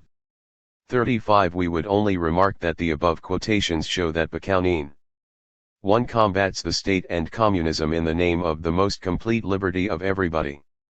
2. Combats property, individually hereditary, in the name of economic equality. 3. Regards this property as an institution of the state, as a consequence of the very principles of the state. 4. Has no objection to individual property, if it is not hereditary, has no objection to the right of inheritance, if it is not individual. In other words, 1. Bakounine is quite at one with Proudhon so far as concerns the negation of the state and communism. 2. To this negation he adds another, that of property, individually hereditary. 3. His program is nothing but a total arrived at by the adding up of the two abstract principles, that of liberty, and that of equality. He applies these two principles, one after the other, and independently one of the other, in his criticism of the existing order of things, never asking himself whether the results of these two negations are reconcilable with one another. For he understands, just as little as Proudhon, the origin of private property and the causal connection between its evolution and the development of political forms. 5. He has no clear conception of the meaning of the words individually hereditary. If Proudhon was a utopian, Bakounine was doubly so, for his program was nothing but a utopia of liberty, reinforced by a utopia of equality. If Proudhon, at least to a very large extent, remained faithful to his principle of the contract, Bakounine, divided between liberty and equality, is obliged from the very outset of his argument constantly to throw over the former for the benefit of the latter, and the latter for the benefit of the former. If Proudhon is a Proudhonian sans reproche, Bakounine is a Proudhonian adulterated with detestable communism, nay even by Marxism. In fact, Bakounine has no longer that immutable faith in the genius of the master Proudhon, which Tolaine seems to have preserved intact. According to Bakounine, Proudhon, in spite of all his efforts to get a foothold upon the firm ground of reality, remained an idealist and metaphysician. His starting point is the abstract side of law. It is from this that he starts in order to arrive at economic facts, while Marx, on the contrary, has enunciated and proved the truth, demonstrated by the whole of the ancient and modern history of human societies, of peoples and of states, that economic facts preceded and precede the facts of political and civil law. The discovery and demonstration of this truth is one of the greatest merits of M. Marx. 36. In another of his writings he says, with entire conviction, all the religions, and all the systems of morals that govern a given society are always the ideal expression of its real, material condition, that is, especially of its economic organization, but also of its political organization, the latter, indeed, being never anything but the juridical and violent consecration of the former. And he again mentions Marx as the man to whom belongs the merit of having discovered and demonstrated this truth. 37. One asks oneself with astonishment how this same Bakounine could declare that private property was only a consequence of the principle of authority. The solution of the riddle lies in the fact that he did not understand the materialist conception of history, he was only adulterated by it. And here is a striking proof of this. In the Russian work, already quoted, Statism and Anarchy, he says that in the situation of the Russian people there are two elements which constitute the conditions necessary for the social, he means socialist, revolution.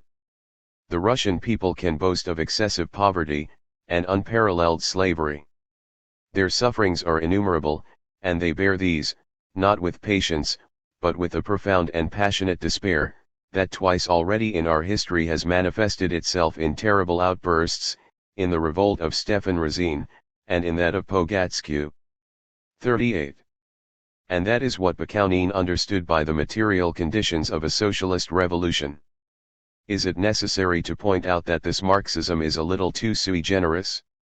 While combating Mazzina from the standpoint of the materialist conception of history, Bakounine himself is so far from understanding the true import of this conception, that in the same work in which he refutes the Mazzinian theology, he speaks, like the thorough-faced Proudhonian that he is, of absolute human morality, and he bolsters up the idea of this morality, the morality of solidarity, with such arguments as these. Every actual being, so long as he exists, exists only by virtue of a principle which is inherent in himself, and which determines his particular nature, a principle that is not imposed upon him by a divine lawgiver of any sort. This is the materialism of our author, but is the protracted and constant result of combinations of natural causes and effects, that is not, according to the ludicrous idea of the idealists, shut up in him like a soul within its body, but is, in fact, only the inevitable and constant form of his real existence. The human, like all other species, has inherent principles quite special to itself, and all these principles are summed up in, or are reducible to, a single principle, which we call solidarity. This principle may be formulated thus: no human individual can recognize his own humanity, nor, therefore, realize it in his life except by recognizing it in others, and by helping to realize it for others. No man can emancipate himself, except by emancipating with him all the men around him. My liberty is the liberty of everyone, for I am not truly free, free not only in thought but in deed, except when my liberty and my rights find their confirmation, their sanction, in the liberty and the rights of all men, my equals. 39. As a moral precept, solidarity, as interpreted by Bakunin, is a very excellent thing. But to set up this immorality, which by the way is not at all absolute, as principle inherent in humanity and determining human nature, is playing with words, and completely ignoring what materialism is. Humanity only exists by virtue of the principle of solidarity. This is coming it a little too strong. How about the class war, and the cursed state, and property, individually hereditary? Are these only manifestations of solidarity, inherent in humanity, determining its special nature, etc., etc.? If this is so, everything is all right, and Bakunin was wasting his time in dreaming of a social revolution. If this is not so, this proves that humanity may have existed by virtue of other principles than that of solidarity, and that this latter principle is by no means inherent in it. Indeed, Bakunin only enunciated his absolute principle in order to arrive at the conclusion that no people could be completely free, free with solidarity, in the human sense of the word, if the whole of humanity is not free also. 40. This is an allusion to the tactics of the modern proletariat, and it is true in the sense that, as the rules of the International Workingmen's Association put it, the emancipation of the workers is not a merely local or national problem, but, on the contrary, a problem concerning every civilized nation, its solution being necessarily dependent upon their theoretical and practical cooperation.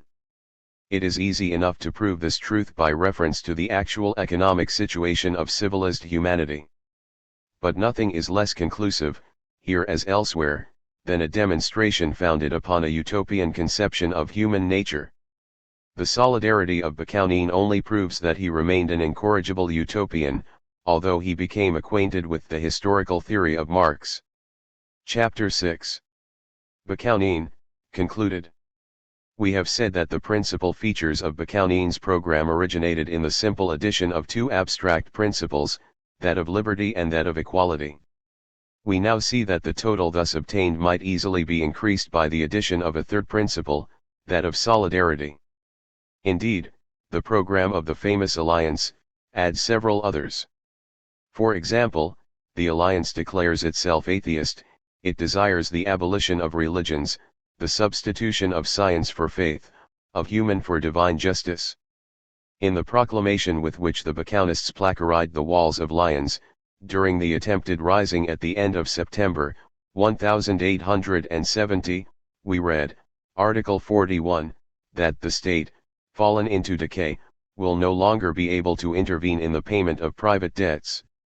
This is incontestably logical, but it would be difficult to deduce the non-payment of private debts from principles inherent in human nature.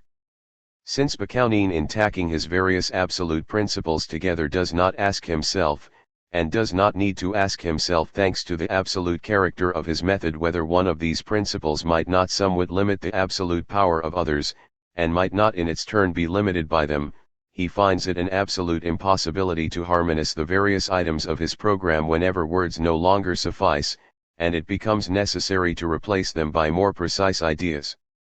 He desires the abolition of religion.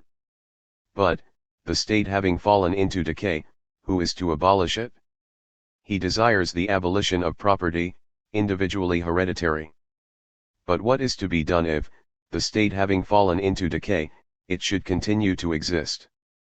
Bakunin himself feels the thing is not very clear, but he consoles himself very easily. In a pamphlet written during the Franco-German War, Lettres à un Français sur la crise actuelle, while demonstrating that France can only be saved by a great revolutionary movement, he comes to the conclusion that the peasants must be incited to lay hands upon the land belonging to the aristocracy and the bourgeoisie. But so far, the French peasants have been in favor of property, individually hereditary, so this unpleasant institution would be bolstered up by the new social revolution? Not at all, answers Bakounine. Once the state is abolished, they, i.e., the peasants, will no longer have the juridical and political consecration, the guarantee of property by the state. Property will no longer be a right, it will be reduced to the condition of a simple fact. The italics are Bakounine's own. This is very reassuring. The state having fallen into decay, any fellow that happens to come along, stronger than I, will incontinently possess himself of my field, without having any need to appeal to the principle of solidarity. The principle of liberty will sufficiently answer his purpose. A very pleasant equalization of individuals. It is certain, Bakounine admits, that at first things won't work in an absolutely peaceful manner, there will be struggles, public order, that arch saint of the bourgeois, will be disturbed, and the just deeds which will result from such a state of things may constitute what one is agreed to call a civil war. But do you prefer to hand over France to the Prussians? Moreover, do you fear that the peasants will devour one another? Even if they tried to do so in the beginning, they would soon be convinced of the material impossibility of persisting in this course, and then we may be sure they would try to arrive at some understanding, to come to terms, to organize among themselves. The necessity of eating, of providing for their families, and the necessity therefore of safeguarding their houses, their families, and their own lives against unforeseen attacks, all this would soon force them individually to enter into mutual arrangements. And do not believe, either, that in these arrangements, arrived at outside all official tutelage, italicized by Bakounine, by the mere force of events, the strongest, the richest, will exercise a predominant influence. The wealth of the wealthy, no longer guaranteed by juridical institutions, will cease to be a power. As to the most cunning, the strongest, they will be rendered innocuous by the collective strength of the mass of the small, and very small peasants, as well as by the agricultural proletarians, a mass of men today reduced to silent suffering, but whom the revolutionary movement will arm with an irresistible power.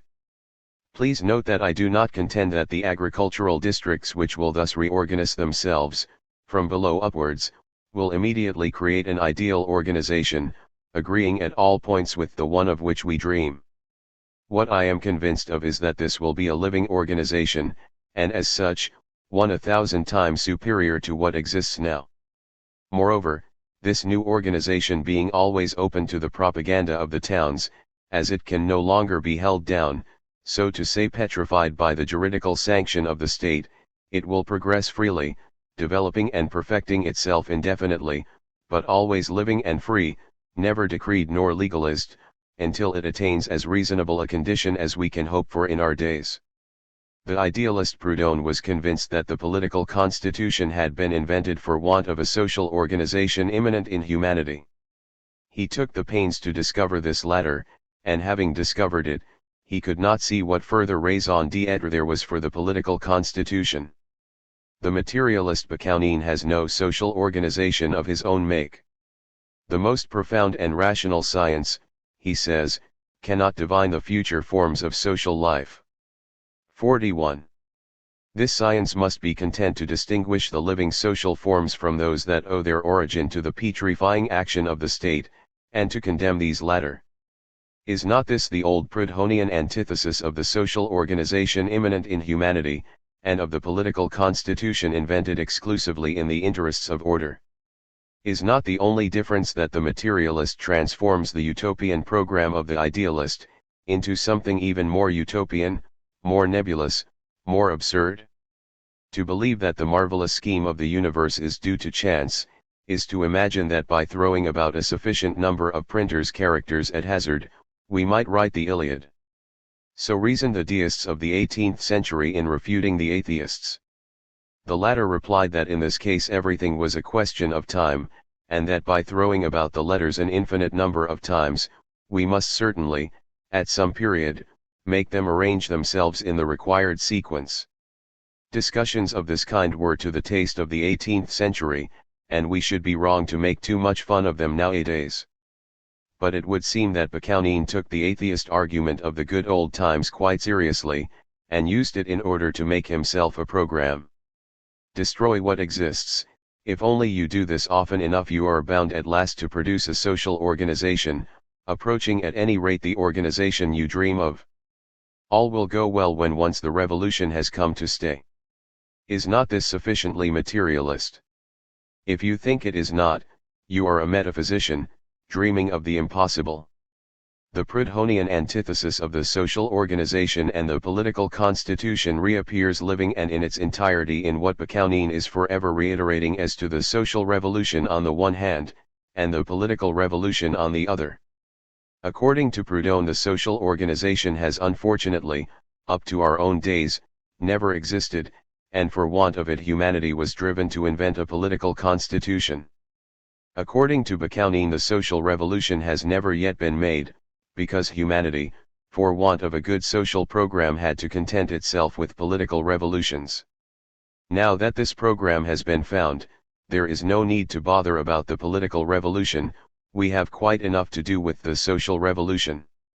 Every class struggle being necessarily a political struggle, it is evident that every political revolution, worthy of the name, is a social revolution. It is evident also that for the proletariat the political struggle is as much a necessity as it has always been for every class struggling to emancipate itself. Bakunin anathematizes all political action by the proletariat, he extols the social struggle exclusively. Now what is this social struggle? Here our Proudhonian once again shows himself adulterated by Marxism. He relies as far as possible upon the rules of the International Workingmen's Association.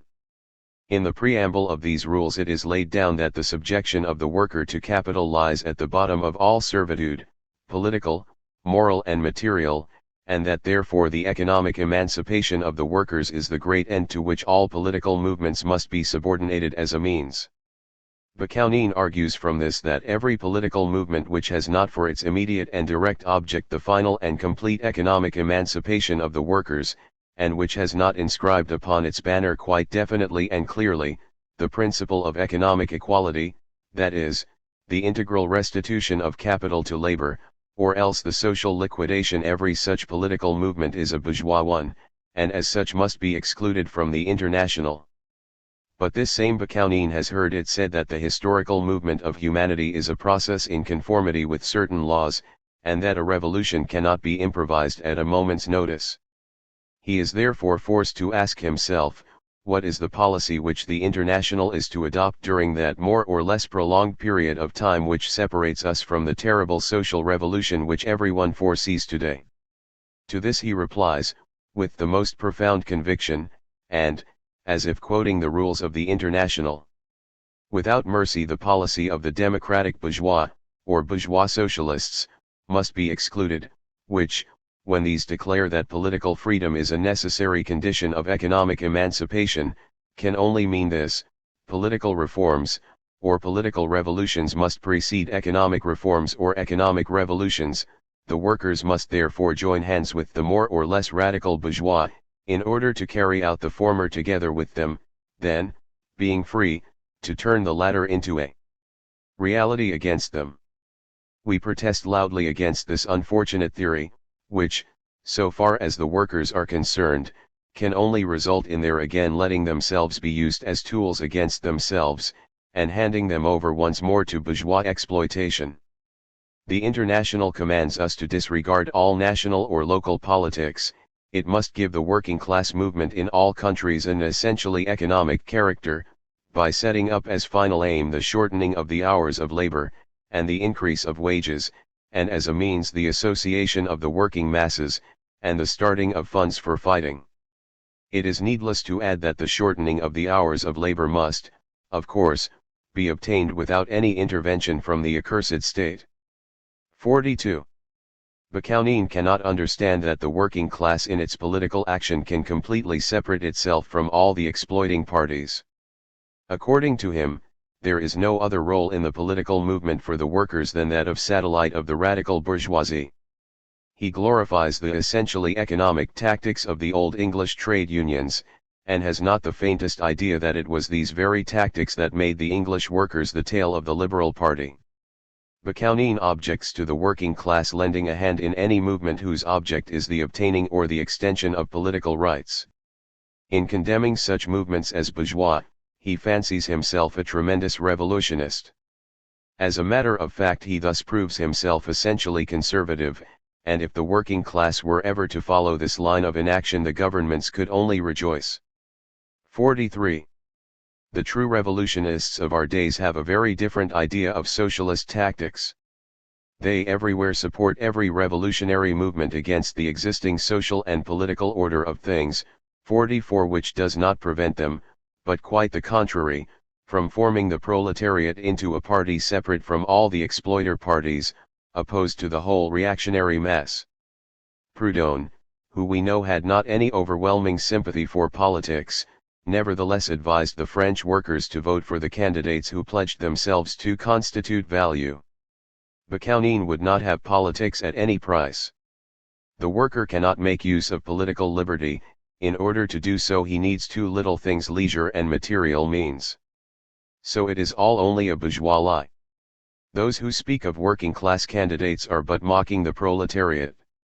Working class candidates, transferred to bourgeois conditions of life, and into an atmosphere of completely bourgeois political ideas, ceasing to be actually workers in order to become statesmen, will become bourgeois, and possibly will become even more bourgeois than the bourgeois themselves. For it is not the men who make positions, but, on the contrary, positions which make the men. 45. This last argument is about all Bakunin was able to assimilate of the materialist conception of history. It is unquestionably true that man is the product of his social environment. But to apply this incontestable truth with advantage, it is necessary to get rid of the old, metaphysical method of thought which considers things one after the other, and independently one of the other. Now Bakunin, like his master, Proudhon, in spite of his flirtation with the Hegelian philosophy, all his life remained a metaphysician. He does not understand that the environment which makes man may change, thus changing man its own product. The environment he has in his mind's eye when speaking of the political action of the proletariat, is the bourgeois parliamentary environment, that environment which must necessarily fatally corrupt labor representatives. But the environment of the electors, the environment of a working class party, conscious of its aim and well organized, would this have no influence upon the elected of the proletariat? No. Economically enslaved, the working class must always remain in political servitude.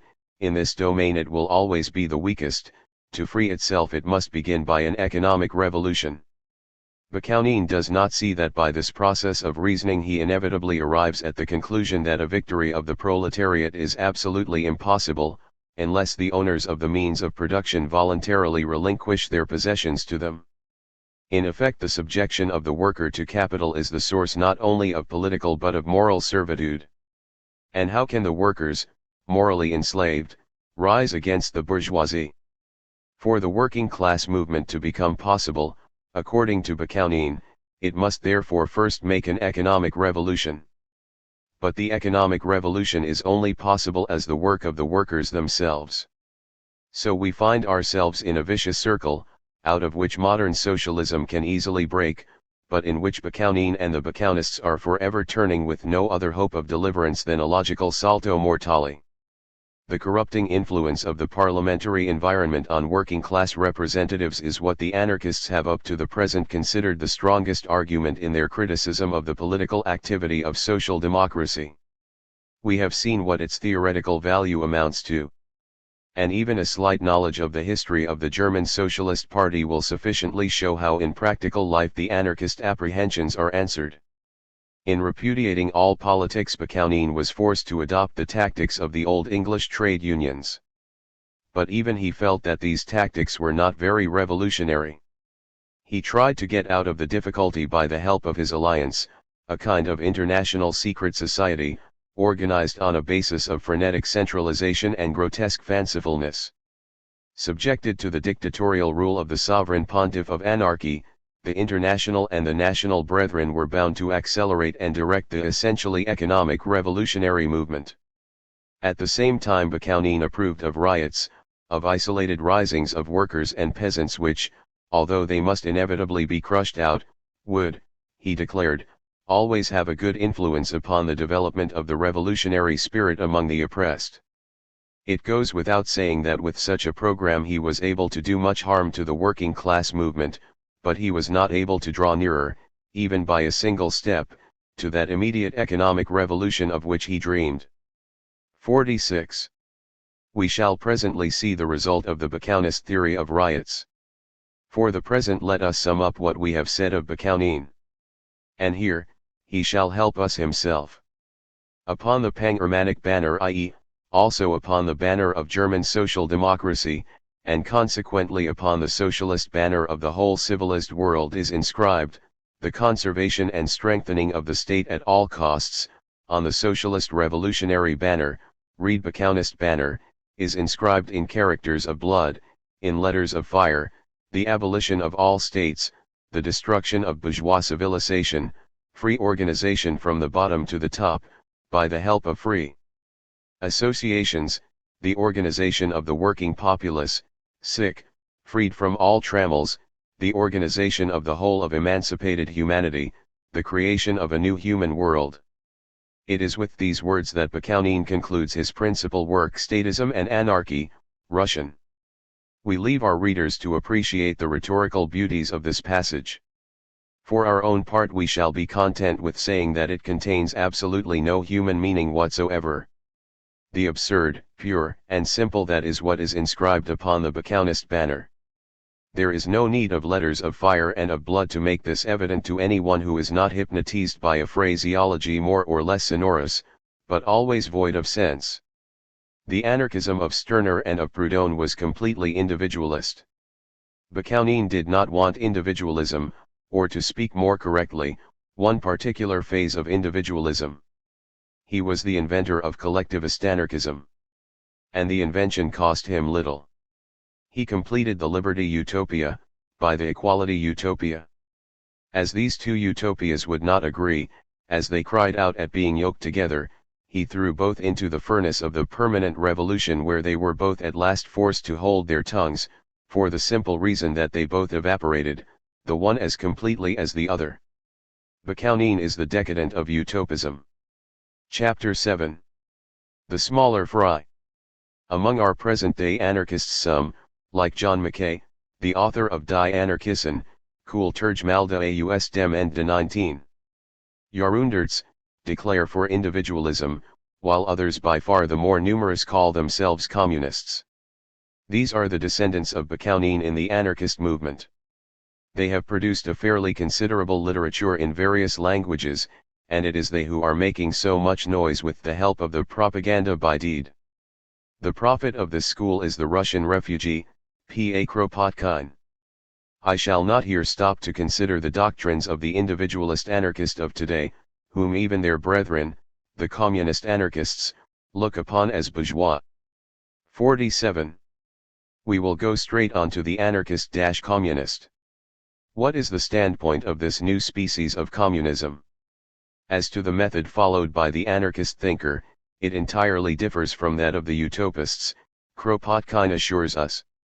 The anarchist thinker does not resort to metaphysical conceptions, like natural rights, the duties of the state and so on, to establish what are, in his opinion, the best conditions for realizing the greatest happiness of humanity. He follows, on the contrary, the course traced by the modern philosophy of evolution. He studies human society as it is now, and was in the past, and, without either endowing men altogether, or separate individuals, with superior qualities which they do not possess, he merely considers society as an aggregation of organisms trying to find out the best ways of combining the wants of the individual with those of cooperation for the welfare of the species. He studies society and tries to discover its tendencies, past and present, its growing needs, intellectual and economical, and in this he merely points out in which direction evolution goes. 48. So the anarchist communists have nothing in common with the utopians. They do not, in the elaborating of their ideal, turn to metaphysical conceptions like natural rights, the duties of the state, etc. Is this really so?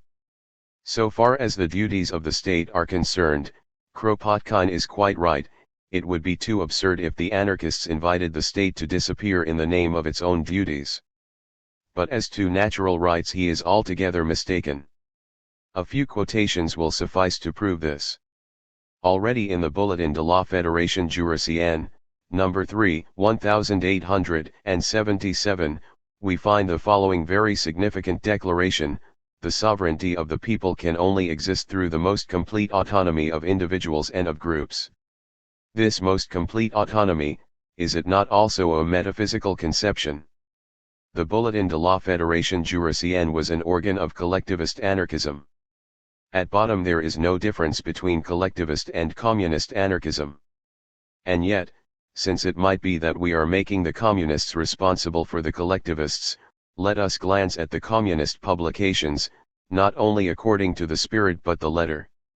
In the autumn of 1892 a few companions appeared before the Assize Court of Versailles in consequence of a theft of dynamite at Soisy-sous-Ideals. Among others there was one G. Etiavant, who drew up a declaration of anarchist communist principles. The tribunal would not allow him to read it, whereupon the official organ of the anarchists, La Revolte, undertook to publish this declaration, having taken great pains to secure an absolutely correct copy of the original.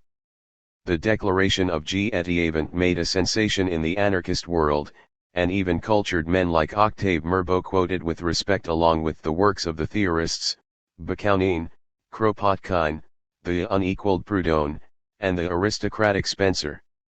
Now this is the line of Etiavant's reasoning. No idea is innate in us, each idea is born of infinitely diverse and multiple sensations, which we receive by means of our organs. Every act of the individual is the result of one or several ideas. The man is not therefore responsible. In order that responsibility should exist, will would have to determine the sensations, just as these determine the idea, and the idea, the act. But as it is, on the contrary, the sensations which determine the will, all judgment becomes impossible, every reward, every punishment unjust, however great the good or the evil done may be. Thus one cannot judge men and acts unless one has a sufficient criterion. Now no such criterion exists. At any rate it is not in the laws that it could be found, for true justice is immutable and laws are changeable. It is with laws as with all the rest. For if laws are beneficent, what is the good of deputies and senators to change them? And if they are bad, what is the good of magistrates to apply them?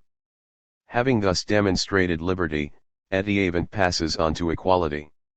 From the zoophytes to men, all beings are provided with more or less perfect organs destined to serve them. All these beings have therefore the right to make use of their organs according to the evident will of Mother Nature.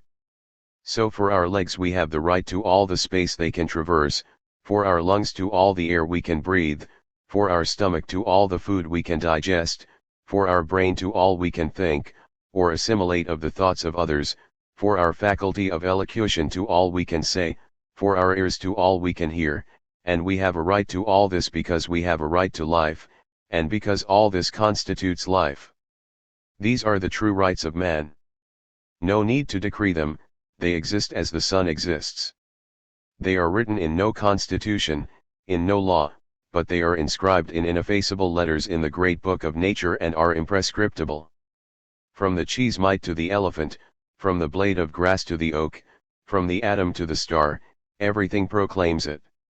If these are not metaphysical conceptions, and of the very worst type, a miserable caricature of the metaphysical materialism of the 18th century, if this is the philosophy of evolution, then we must confess that it has nothing in common with the scientific movement of our day.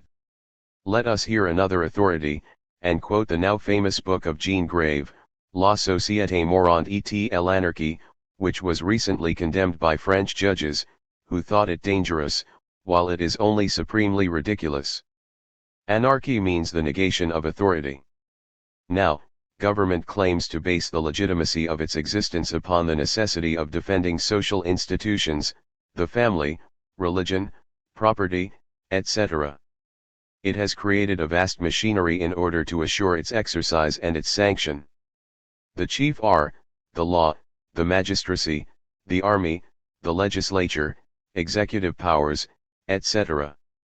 So that the anarchist idea, forced to reply to everything, was obliged to attack all social prejudices, to become thoroughly penetrated by all human knowledge, in order to demonstrate that its conceptions were in harmony with the physiological and psychological nature of man, and in harmony with the observance of natural laws, while our actual organization has been established in contravention of all logic and all good sense. Thus, in combating authority, it has been necessary for the anarchists to attack all the institutions which the government defends, the necessity for which it tries to demonstrate in order to legitimate its own existence. 49. You see what was the development of the anarchist idea. This idea denied authority.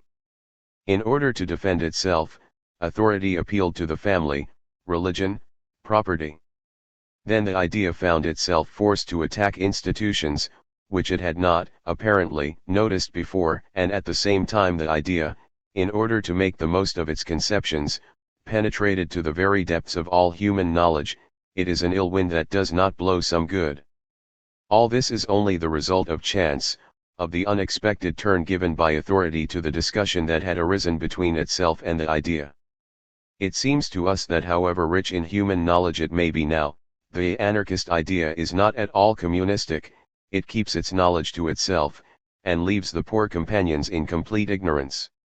It is all very well for Kropotkin to sing the praises of the anarchist thinker. He will never be able to prove that his friend Grave has been able to rise even a little above the feeblest metaphysics.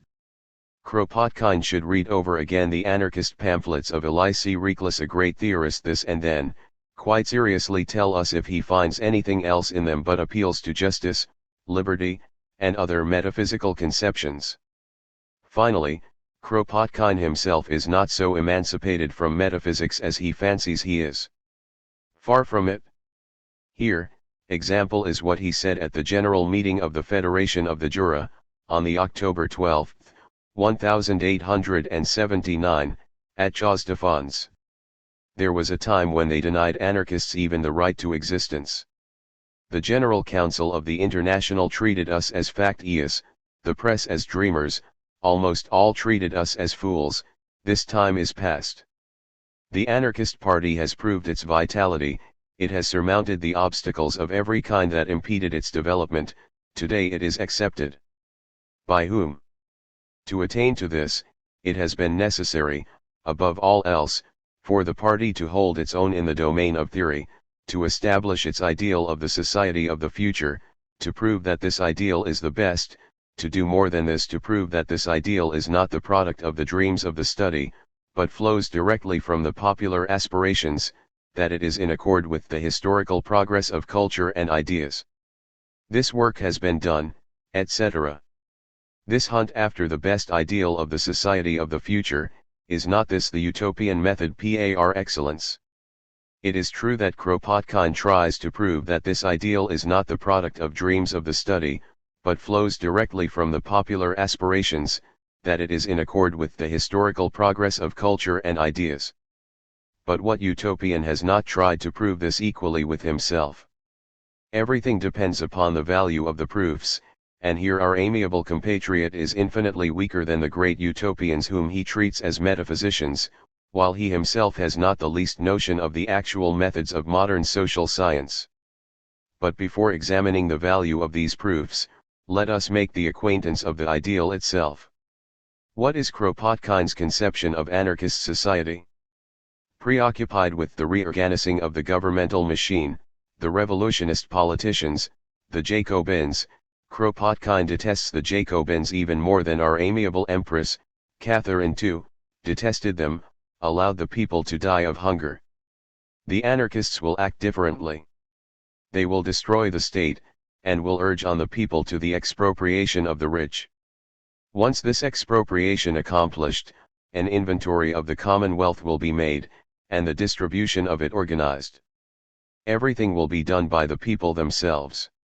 Just give the people elbow room, and in a week the business of the food supply will proceed with admirable regularity. Only one who has never seen the hard-working people at their labor, only one who has buried himself in documents, could doubt this. Speak of the organizing capacity of the great misunderstood, the people, to those who have seen them at Paris on the days of the barricades, which is certainly not the case of Kropotkin, or in London at the time of the last great strike, when they had to feed 500,000 starving people, and they will tell you how superior the people is to all the hidebound officials. 50. The basis upon which the enjoyment in common of the food supply is to be organized will be very fair, and not at all Jacobin. There is but one, and only one, which is consistent with sentiments of justice, and is really practical.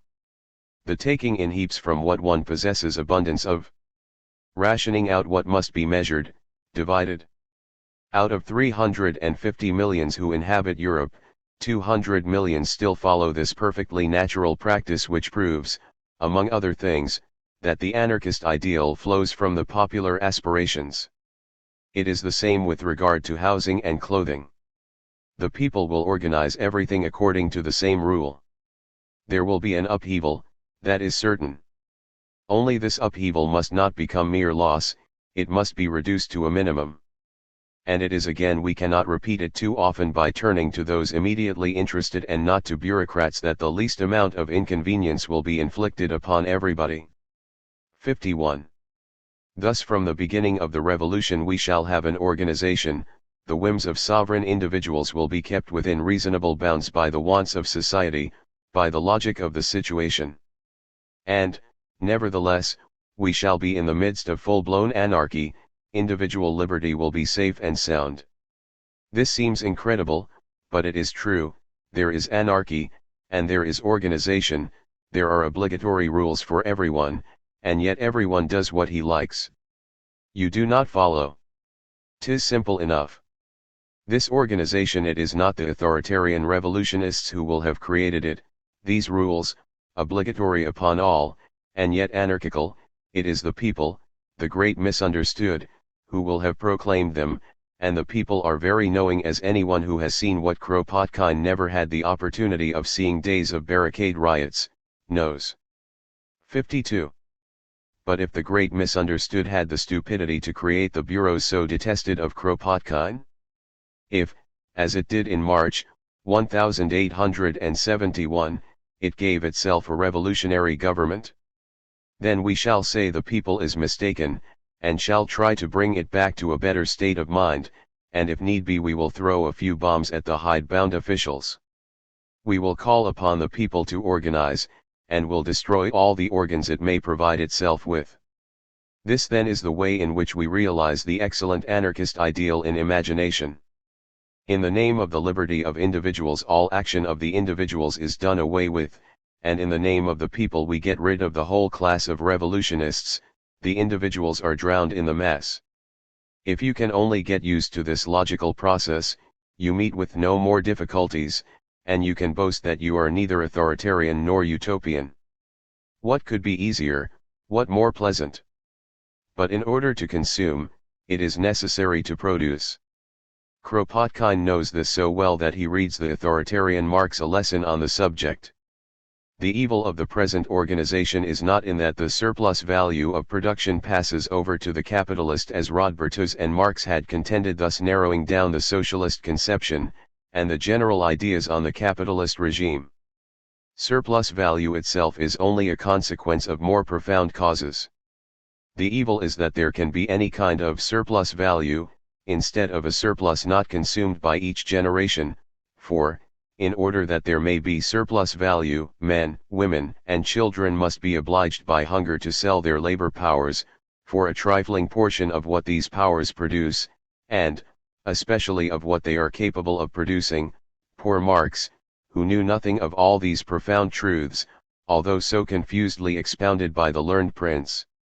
It does not, indeed, suffice to distribute in equal shares the profits realized in one industry, if, at the same time, one has to exploit thousands of other workers.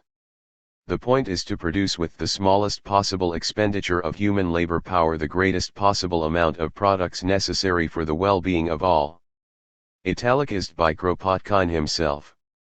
Ignorant Marxists that we are. We have never heard that a socialist society presupposes a systematic organization of production. Since it is Kropotkin who reveals this to us, it is only reasonable that we should turn to him to know what this organization will be like.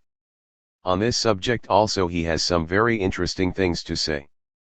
Imagine a society comprising several million inhabitants engaged in agriculture, and a great variety of industries. Paris, for example, with the department of Seine-et-Oise. Imagine that in this society all children learn to work with their hand as well as with their brain.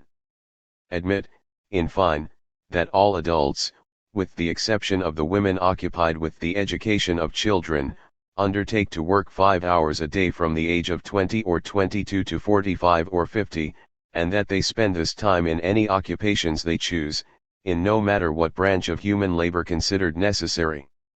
Such a society could, in return, guarantee well-being to all its members, i.e., far greater comfort than that enjoyed by the bourgeoisie today. And every worker in this society would moreover have at his disposal at least 5 hours a day, which he could devote to science, to art, and to those individual needs that do not come within the category of necessities, while later on, when the productive forces of man have augmented, everything may be introduced into this category that is still today looked upon as a luxury or unattainable. 53. In anarchist society there will be no authority, but there will be the contract. Oh, immortal Monsieur Proudhon, here you are again, we see all still goes well with you, by virtue of which the infinitely free individuals agree to work in such or such a free commune. The contract is justice, liberty, equality, it is Proudhon, Kropotkin, and all the saints. But, at the same time, do not trifle with the contract. It is a thing not so destitute of means to defend itself as would seem. Indeed, suppose the signatory of a contract freely made does not wish to fulfill his duty? He is driven forth from the free commune, and he runs the risk of dying of hunger, which is not a particularly gay outlook. I suppose a group or a certain number of volunteers, combining in some enterprise, to secure the success of which all rival each other in zeal, with the exception of one associate, who frequently absents himself from his post.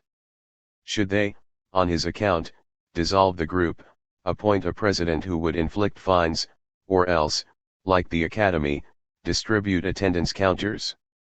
It is evident that we shall do neither the one nor the other, but that one day the comrade who threatens to jeopardize the enterprise will be told, "My friend, we should have been glad to work with you, but as you are often absent from your post, or do your work negligently, we must part. Go and look for other comrades who will put up with your offhand ways." 54. This is pretty strong at bottom, but note how appearances are saved, how very anarchist is his language. Really, we should not be at all surprised if in the anarchist communist society people were guillotined by persuasion, or, at any rate, by virtue of a freely made contract. But farther, this very anarchist method of dealing with lazy free individuals is perfectly natural, and is practiced everywhere today in all industries, in competition with every possible system of fines, stoppages from wages, espionage, etc. The workman may go to his shop at the regular hour, but if he does his work badly, if he interferes with his comrades by his laziness or other faults, if they fall out, it is all over. He is obliged to leave the workshop. 55. Thus is the anarchist ideal in complete harmony with the tendencies of capitalist society. For the rest, such strong measures as these will be extremely rare. Delivered from the yoke of the state and capitalist exploitation, individuals will of their own free motion set themselves to supply the wants of the great all of society. Everything will be done by means of free arrangement. Well, citizens, let others preach industrial barracks, and the convent of authoritarian communism, we declare that the tendency of societies is in the opposite direction.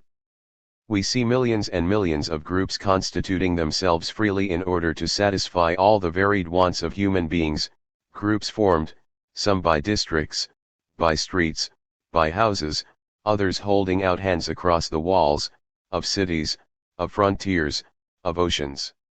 All made up of human beings freely seeking one another, and having done their work as producers, associating themselves, to consume, or to produce articles of luxury, or to turn science into a new direction.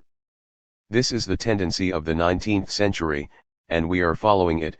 We ask only to develop it freely, without let or hindrance on the part of governments. Liberty for the individual. Take some pebbles, said Fourier, put them into a box and shake them, they will arrange themselves into a mosaic such as you could never succeed in producing if you told off someone to arrange them harmoniously. 56. A wit has said that the profession of faith of the anarchists reduces itself to two articles of a fantastic law: 1. There shall be nothing. 2. No one is charged with carrying out the above article. This is not correct. The anarchists say: 1. There shall be everything. 2. No one is held responsible for seeing that there is anything at all. This is a very seductive ideal, but its realization is unfortunately very improbable. Let us now ask, what is this free agreement which, according to Kropotkin, exists even in capitalist society? He quotes two kinds of examples by way of evidence: a. Those connected with production and the circulation of commodities; b. Those belonging to all kinds of societies, of amateurs, learned societies, philanthropic societies, etc. Take all the great enterprises: the Suez Canal, example transatlantic navigation, the telegraph that unites the two Americas. Take, in fine, this organization of commerce, which provides that when you get up in the morning you are assured to find bread at the baker's, meat at the butcher's, and everything you want in the shops. Is this the work of the state? Certainly. Today we pay middlemen abominably dearly. Well, all the more reason to suppress them, but not to think it necessary to confide to the government the care of providing our goods and our clothing. 57. Remarkable fact. We began by snapping our fingers at Marx, who only thought of suppressing surplus value, and had no idea of the organization of production, and we end by demanding the suppression of the profits of the middleman, while, so far as production is concerned, we preach the most bourgeois laissez-faire, laissez-passer. Marx might, not without reason, have said, "He laughs best who laughs last." We all know what the free agreement of the bourgeois entrepreneur is, and we can only admire the absolute naivete of the man who sees in it the precursor of communism. It is exactly this anarchic arrangement that must be got rid of in order that the producers may cease to be the slaves of their own products. 58. As to the really free societies of savants, artists, philanthropists, etc., Kropotkin himself tells us what their example is worth. They are made up of human beings freely seeking one another after having done their work as producers. Although this is not correct, since in these societies there is often not a single producer, this still farther proves that we can only be free after we have settled our account with production. The famous tendency of the 19th century, therefore, tells us nothing on the main question how the unlimited liberty of the individual can be made to harmonious with the economic requirements of a communistic society. And as this tendency constitutes the whole of the scientific equipment of our anarchist thinker, we are driven to the conclusion that his appeal to science was merely verbiage, that he is, in spite of his contempt for the utopians, one of the least ingenious of these, a vulgar hunter in search of the best ideal. The free agreement works wonders, if not in anarchist society, which unfortunately does not yet exist, at least in anarchist arguments. Our present society being abolished, individuals no longer needing to hoard in order to make sure of the morrow, this, indeed, being made impossible, by the suppression of all money or symbol of value, all their wants being satisfied and provided for in the new society, the stimulus of individuals being now only that ideal of always striving towards the best, the relations of individuals or groups no longer being established with a view to those exchanges in which each contracting party only seeks to do his partner, the free agreement of the bourgeois, of which Kropotkin has just spoken to us, these relations will now only have for object the rendering of mutual services, with which particular interests have nothing to do. The agreement will be rendered easy, the causes of discord having disappeared. 59. Question: how will the new society satisfy the needs of its members? How will it make them certain of the morrow? Answer: by means of free agreements. Question: will production be possible if it depends solely upon the free agreement of individuals? Answer: of course. And in order to convince yourself of it, you have only to assume that your morrow is certain, that all your needs are satisfied, and, in a word, that production, thanks to free agreement, is getting on swimmingly. What wonderful logicians these companions are, and what a beautiful ideal is that which has no other foundation than an illogical assumption. It has been objected that in leaving individuals free to organize as they like, there would arise that competition between groups which today exists between individuals. This is a mistake, for in the society we desire money would be abolished, consequently there would no longer be any exchange of products, but exchange of services. Besides, in order that such a social revolution as we contemplate can have been accomplished, we must assume that a certain evolution of ideas will have taken place in the mind of the masses, or, at the least, of a considerable minority among them. But if the workers have been sufficiently intelligent to destroy bourgeois exploitation, it will not be in order to re-establish it among themselves, especially when they are assured all their wants will be supplied. 60. It is incredible, but it is incontestably true, the only basis for the ideal of the anarchist communists, is this petitio principii, this assumption of the very thing that has to be proved. Companion Grave, the profound thinker, is particularly rich in assumptions. As soon as any difficult problem presents itself, he assumes that it is already solved, and then everything is for the best in the best of ideals. The profound Grave is less circumspect than the learned Kropotkin. And so it is only he who succeeds in reducing the ideal to absolute absurdity. He asks himself what will be done if in the society of the day after the revolution there should be a papa who should refuse his child all education. The papa is an individual with unlimited rights. He follows the anarchist rule, do as thou wouldst. No one has any right, therefore, to bring him to his senses. On the other hand, the child also may do as he likes, and he wants to learn. How to get out of this conflict, how resolve the dilemma without offending the holy laws of anarchy? By an assumption.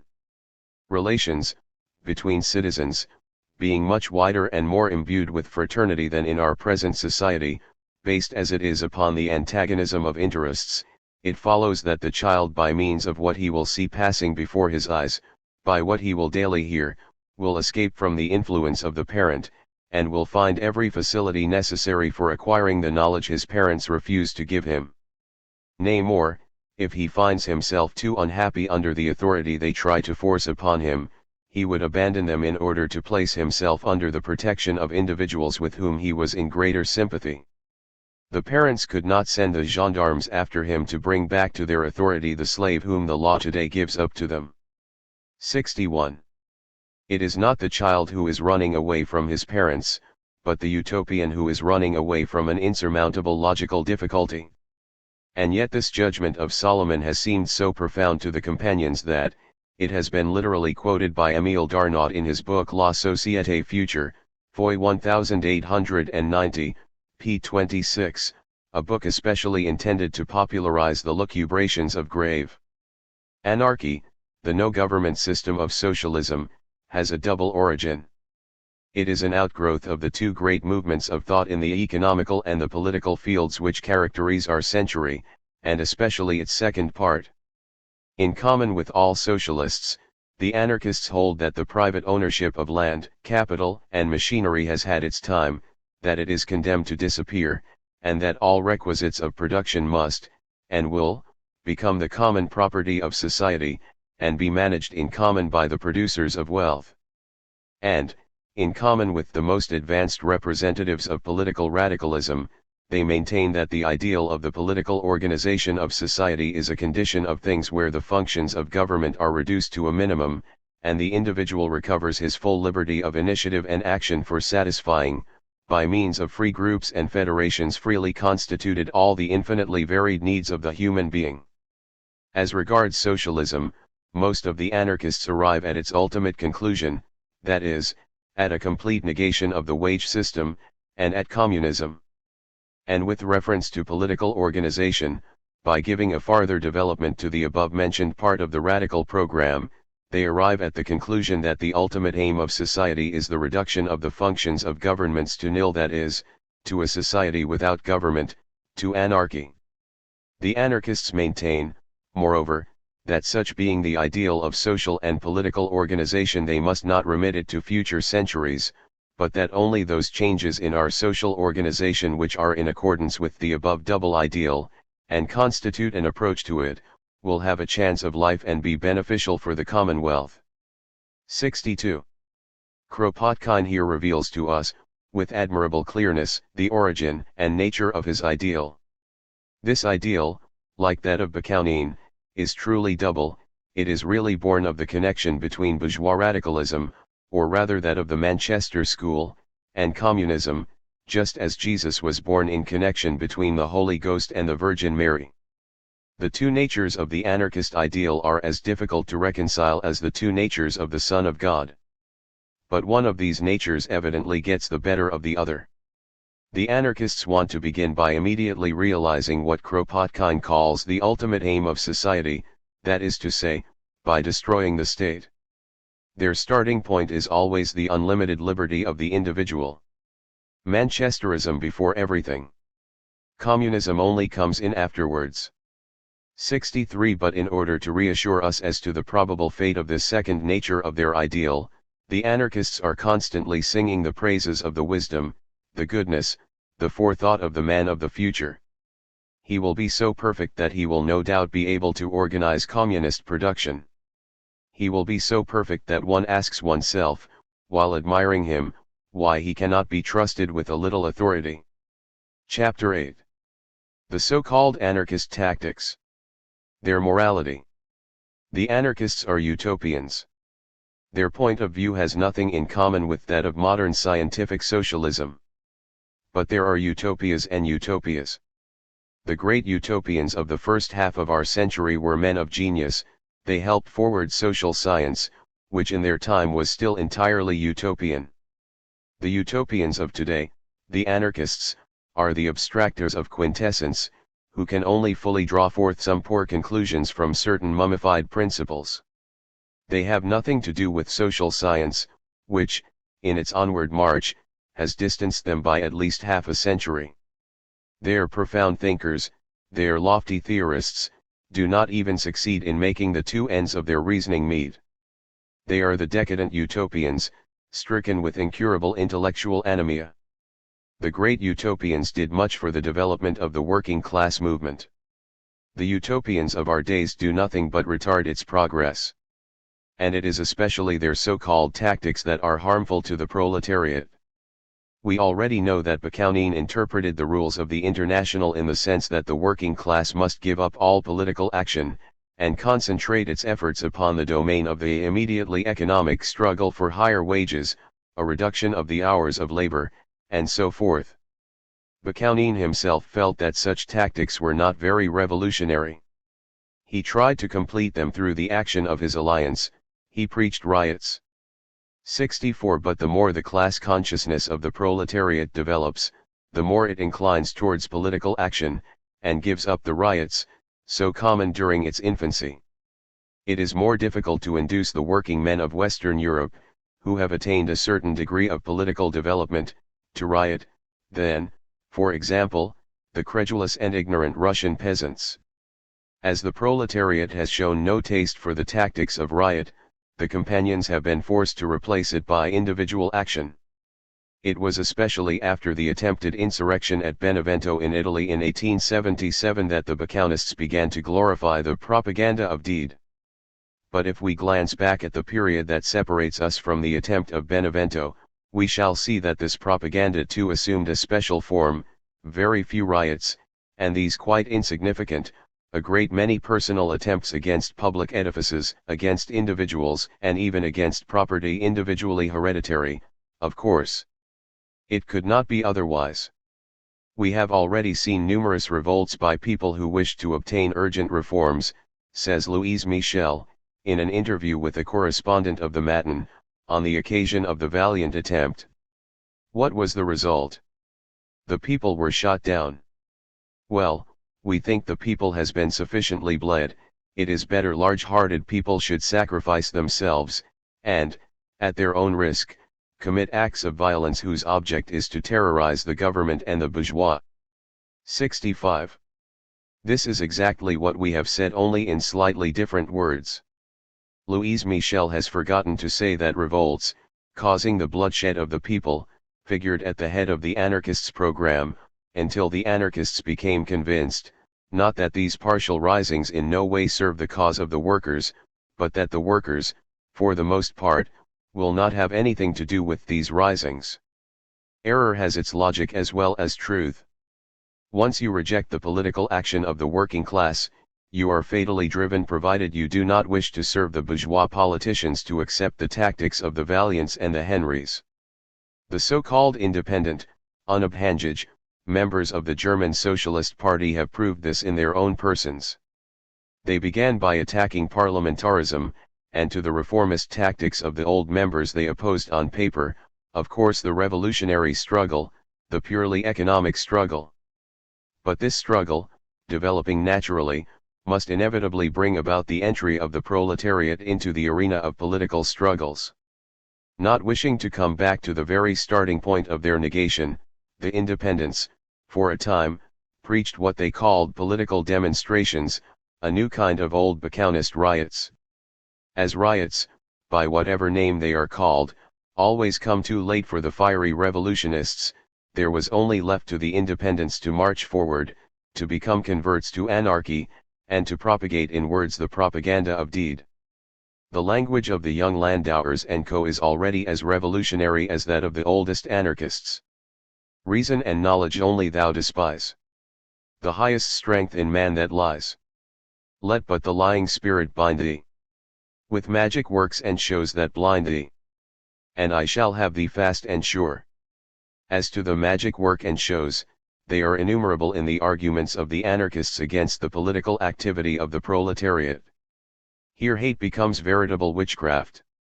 Thus Kropotkin turns their own arm, the materialist conception of history, against the Social Democrats. To each new economical phase of life corresponds a new political phase, he assures us. Absolute monarchy, that is court rule, corresponded to the system of serfdom. Representative government corresponds to capital rule. Both, however, are class rule.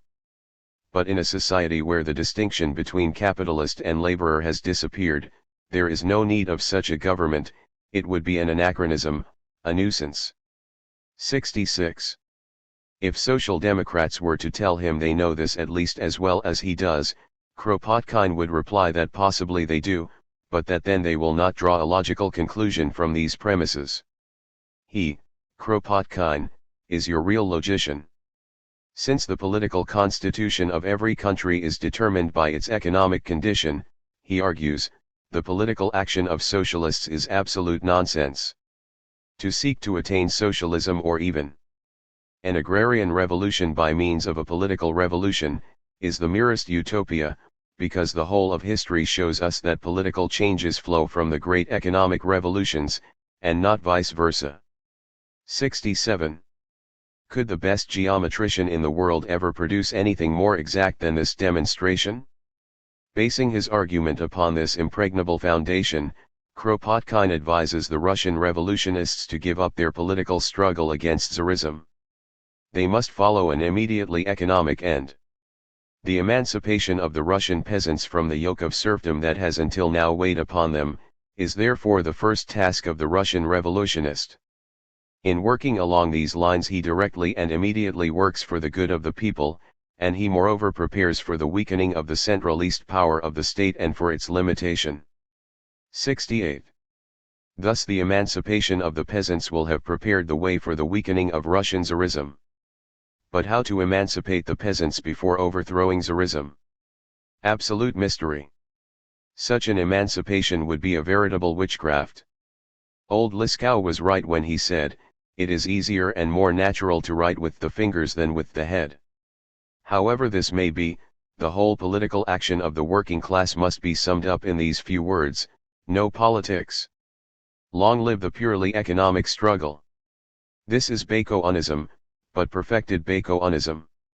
Bakunin himself urged the workers to fight for a reduction of the hours of labor, and higher wages. The anarchist communists of our day seek to make the workers understand that they have nothing to gain from such child's play as this, and that society can only be transformed by destroying the institutions which govern it. 69. The raising of wages is also useless. North America and South America, are they not there to prove to us that whenever the worker has succeeded in getting higher wages, the prices of articles of consumption have increased proportionately, and that where he has succeeded in getting 20 francs a day for his wages, he needs 25 to be able to live according to the standard of the better class workman, so that he is always below the average. 70. The reduction of the hours of labor is at any rate superfluous, since capital will always make it up by a systematic intensification of labor by means of improved machinery. Marx himself has demonstrated this as clearly as possible. 71. We know, thanks to Kropotkin, that the anarchist ideal has a double origin. And all the anarchist demonstrations also have a double origin. On the one hand, they are drawn from the vulgar handbooks of political economy, written by the most vulgar of bourgeois economists, example Graves' dissertation upon wages, which Bastiat would have applauded enthusiastically. On the other hand, the companions, remembering the somewhat communist origin of their ideal, turn to Marx and quote, without understanding, him. Even Bakunin has been sophisticated by Marxism. The latter-day anarchists, with Kropotkin at their head, have been even more sophisticated.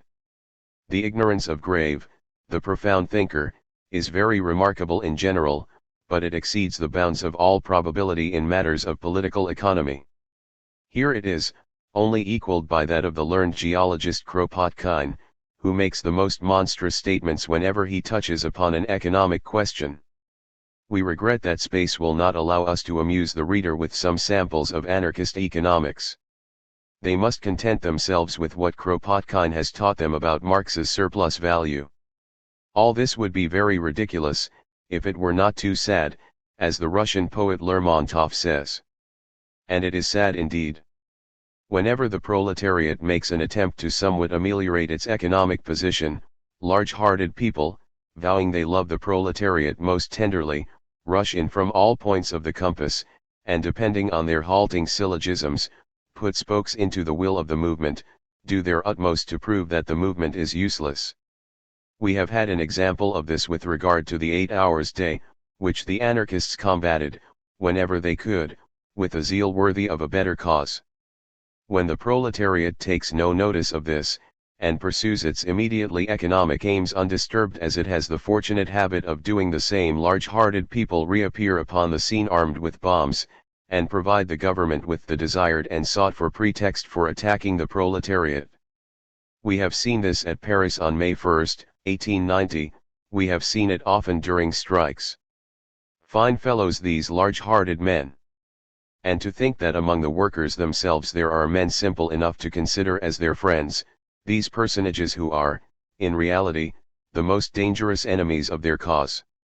An anarchist will have nothing to do with parliamentarism, since it only lulls the proletariat to sleep.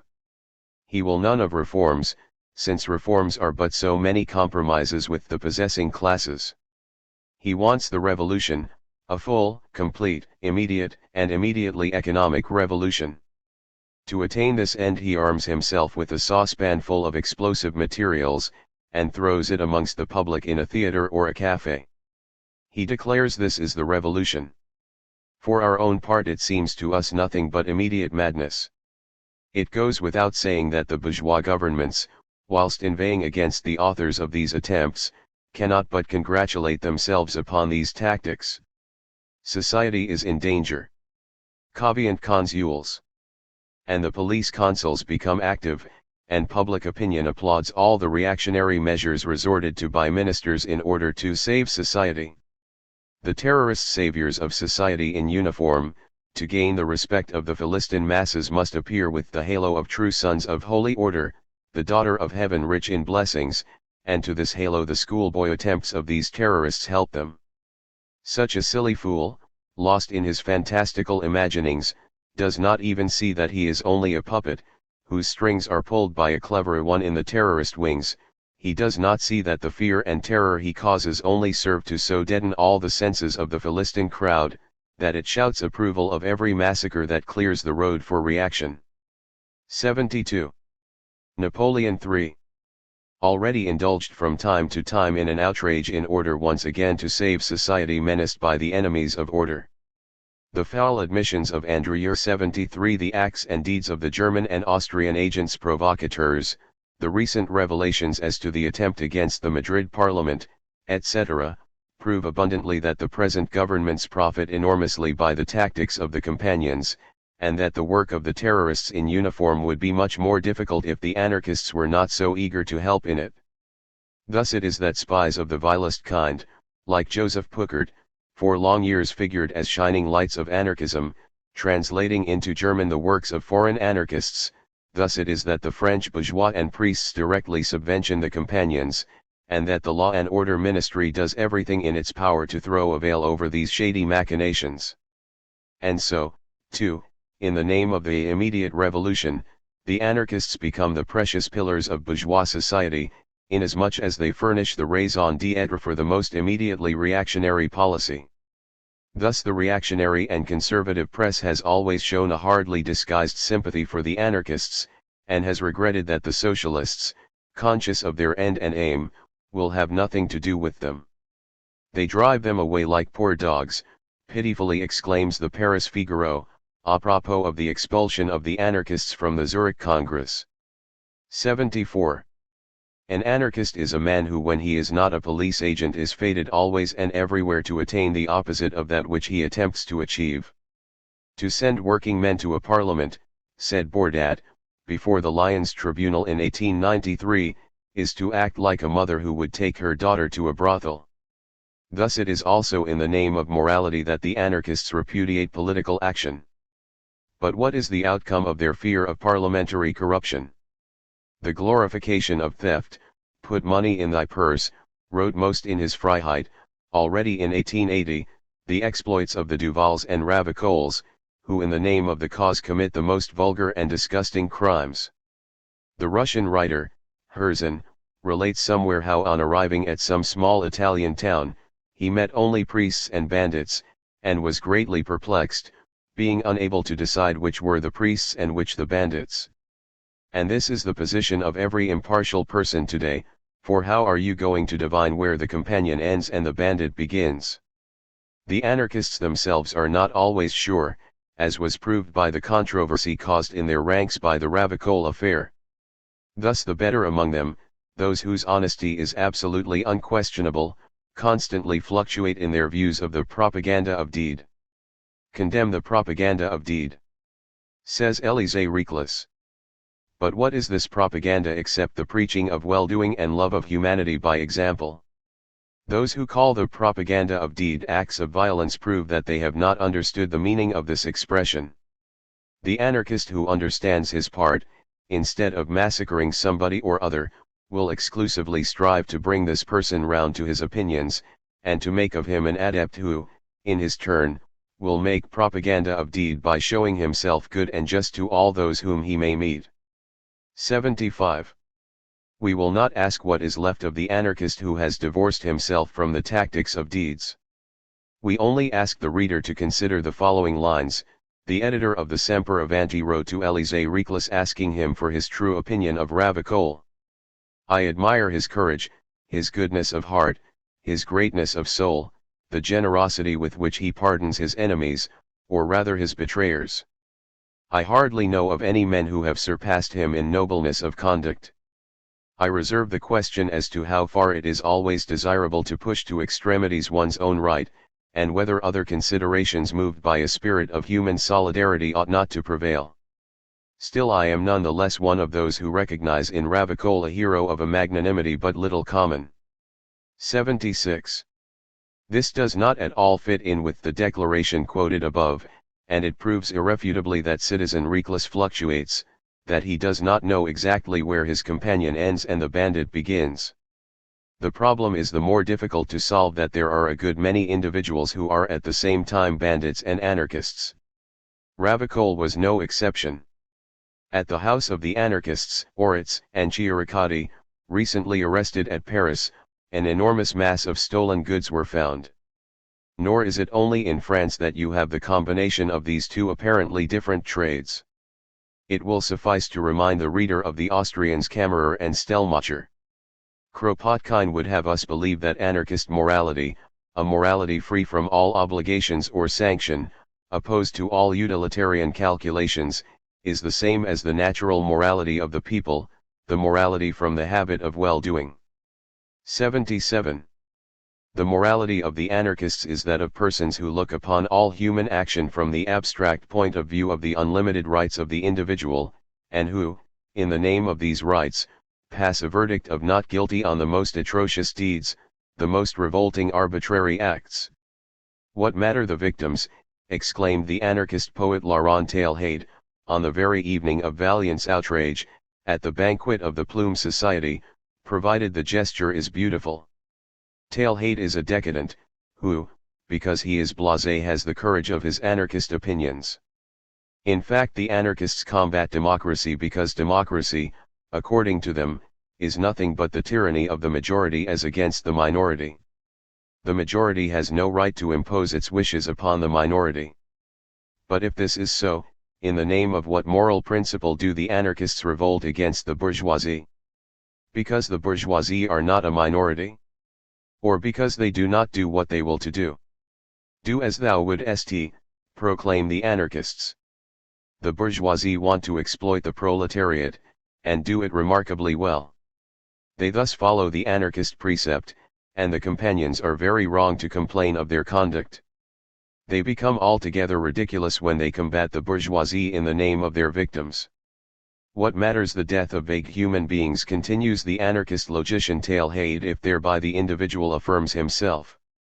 Here we have the true morality of the anarchists, it is also that of the crowned heads.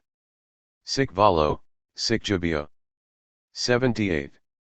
Thus, in the name of the revolution, the anarchists serve the cause of reaction, in the name of morality they approve the most immoral acts, in the name of individual liberty they trample underfoot all the rights of their fellows. And this is why the whole anarchist doctrine founders upon its own logic. If any maniac may, because he wants to, kill as many men as he likes, society, composed of an immense number of individuals, may certainly bring him to his senses, not because it is its caprice, but because it is its duty, because such is the conditio sine qua non of its existence. Chapter 9 Conclusion. The bourgeoisie, anarchism, and socialism. The father of anarchy, the immortal Proudhon, bitterly mocked at those people for whom the revolution consisted of acts of violence, the exchange of blows, the shedding of blood. The descendants of the father, the modern anarchists, understand by revolution only this brutally childish method. Everything that is not violence is a betrayal of the cause, a foul compromise with authority. 79. The scared bourgeoisie does not know what to do against them. In the domain of theory they are absolutely impotent with regard to the anarchists, who are their own enfants terribles. The bourgeoisie was the first to propagate the theory of laissez-faire, of disheveled individualism. Their most eminent philosopher of today, Herbert Spencer, is nothing but a conservative anarchist. The companions are active and zealous persons, who carry the bourgeois reasoning to its logical conclusion.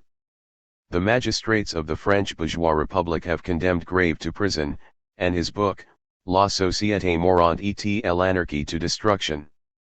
The bourgeois men of letters declare this puerile book a profound work, and its author a man of rare intellect.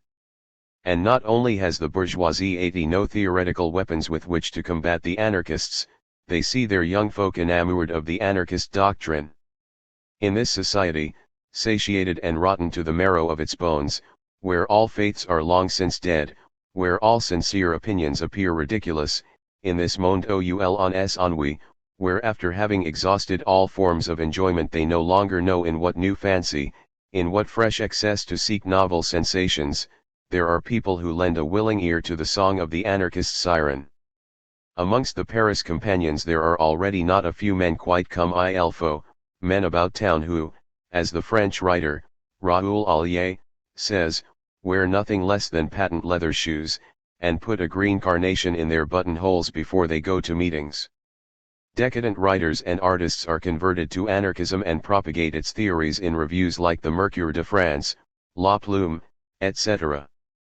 And this is comprehensible enough. One might wonder indeed if anarchism, an essentially bourgeois doctrine, had not found adepts among the French bourgeoisie, the most blasé of all bourgeoisies. By taking possession of the anarchist doctrine, the decadent, fin de siècle writers restore to it its true character of bourgeois individualism. If Kropotkin and Reclus speak in the name of the worker, oppressed by the capitalist, La Plume and the Mercure de France speak in the name of the individual who is seeking to shake off all the trammels of society in order that he may at last do freely what he wants to. Thus anarchism comes back to its starting point. Stirner said, "Nothing for me goes beyond myself." Laurent Teilhard says, "What matters the death of vague human beings, if thereby the individual affirms himself?" The bourgeoisie no longer knows where to turn. "I who have fought so much for positivism," moans Émile Zola, "well, yes. After 30 years of this struggle, I feel my convictions are shaken." Religious faith would have prevented such theories from being propagated, but has it not almost disappeared today? Who will give us a new ideal? Alas, gentlemen, there is no ideal for walking corpses such as you. You will try everything. You will become Buddhists, Druids, Sars, Chaldeans, occultists, Magi, Theosophists, or anarchists, whichever you prefer, and yet you will remain what you are now, beings without faith or principle, bags, emptied by history. The ideal of the bourgeois has lived. For ourselves, social democrats, we have nothing to fear from the anarchist propaganda. The child of the bourgeoisie, anarchism, will never have any serious influence upon the proletariat. If among the anarchists there are workmen who sincerely desire the good of their class, and who sacrifice themselves to what they believe to be the good cause, it is only thanks to a misunderstanding that they find themselves in this camp. They only know the struggle for the emancipation of the proletariat under the form which the anarchists are trying to give it. When more enlightened they will come to us. Here is an example to prove this. During the trial of the anarchists at Lyons in 1883, the working man Desgranges related how he had become an anarchist, he who had formerly taken part in the political movement, and had even been elected a municipal councillor at Villefranche in November, 1879. In 1881, in the month of September, when the dyers' strike broke out at Villefranche, I was elected secretary of the strike committee, and it was during this memorable event that I became convinced of the necessity of suppressing authority, for authority spells despotism. During this strike, when the employers refused to discuss the matter with the workers, what did the prefectural and communal administrations do to settle the dispute? 50 gendarmes, with sword in hand, were told off to settle the question. That is what is called the pacific means employed by governments. It was then, at the end of this strike, that some working men, myself among the number, understood the necessity of seriously studying economic questions, and, in order to do so, we agreed to meet in the evening to study together. 81. It is hardly necessary to add that this group became anarchist. That is how the trick is done.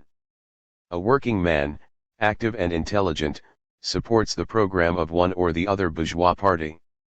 The bourgeois talk about the well-being of the people, the workers, but betray them on the first opportunity. The working man who has believed in the sincerity of these persons is indignant, wants to separate from them, and decides to study seriously economic questions. An anarchist comes along, and reminding him of the treachery of the bourgeois, and the sabers of the gendarmes, assures him that the political struggle is nothing but bourgeois nonsense, and that in order to emancipate the workers political action must be given up, making the destruction of the state the final aim. The working man who was only beginning to study the situation thinks the companion is right, and so he becomes a convinced and devoted anarchist. What would happen, if pursuing his studies of the social question further, he had understood that the companion was a pretentious ignoramus, that he talked twaddle, that his ideal is a delusion and a snare, that outside bourgeois politics there is, opposed to these, the political action of the proletariat, which will put an end to the very existence of capitalist society? He would have become a social democrat. Thus the more widely our ideas become known among the working classes, and they are thus becoming more and more widely known, the less will proletarians be inclined to follow the anarchist. Anarchism, with the exception of its learned housebreakers, will more and more transform itself into a kind of bourgeois sport, for the purpose of providing sensations for individuals who have indulged too freely in the pleasures of the world, the flesh, and the devil.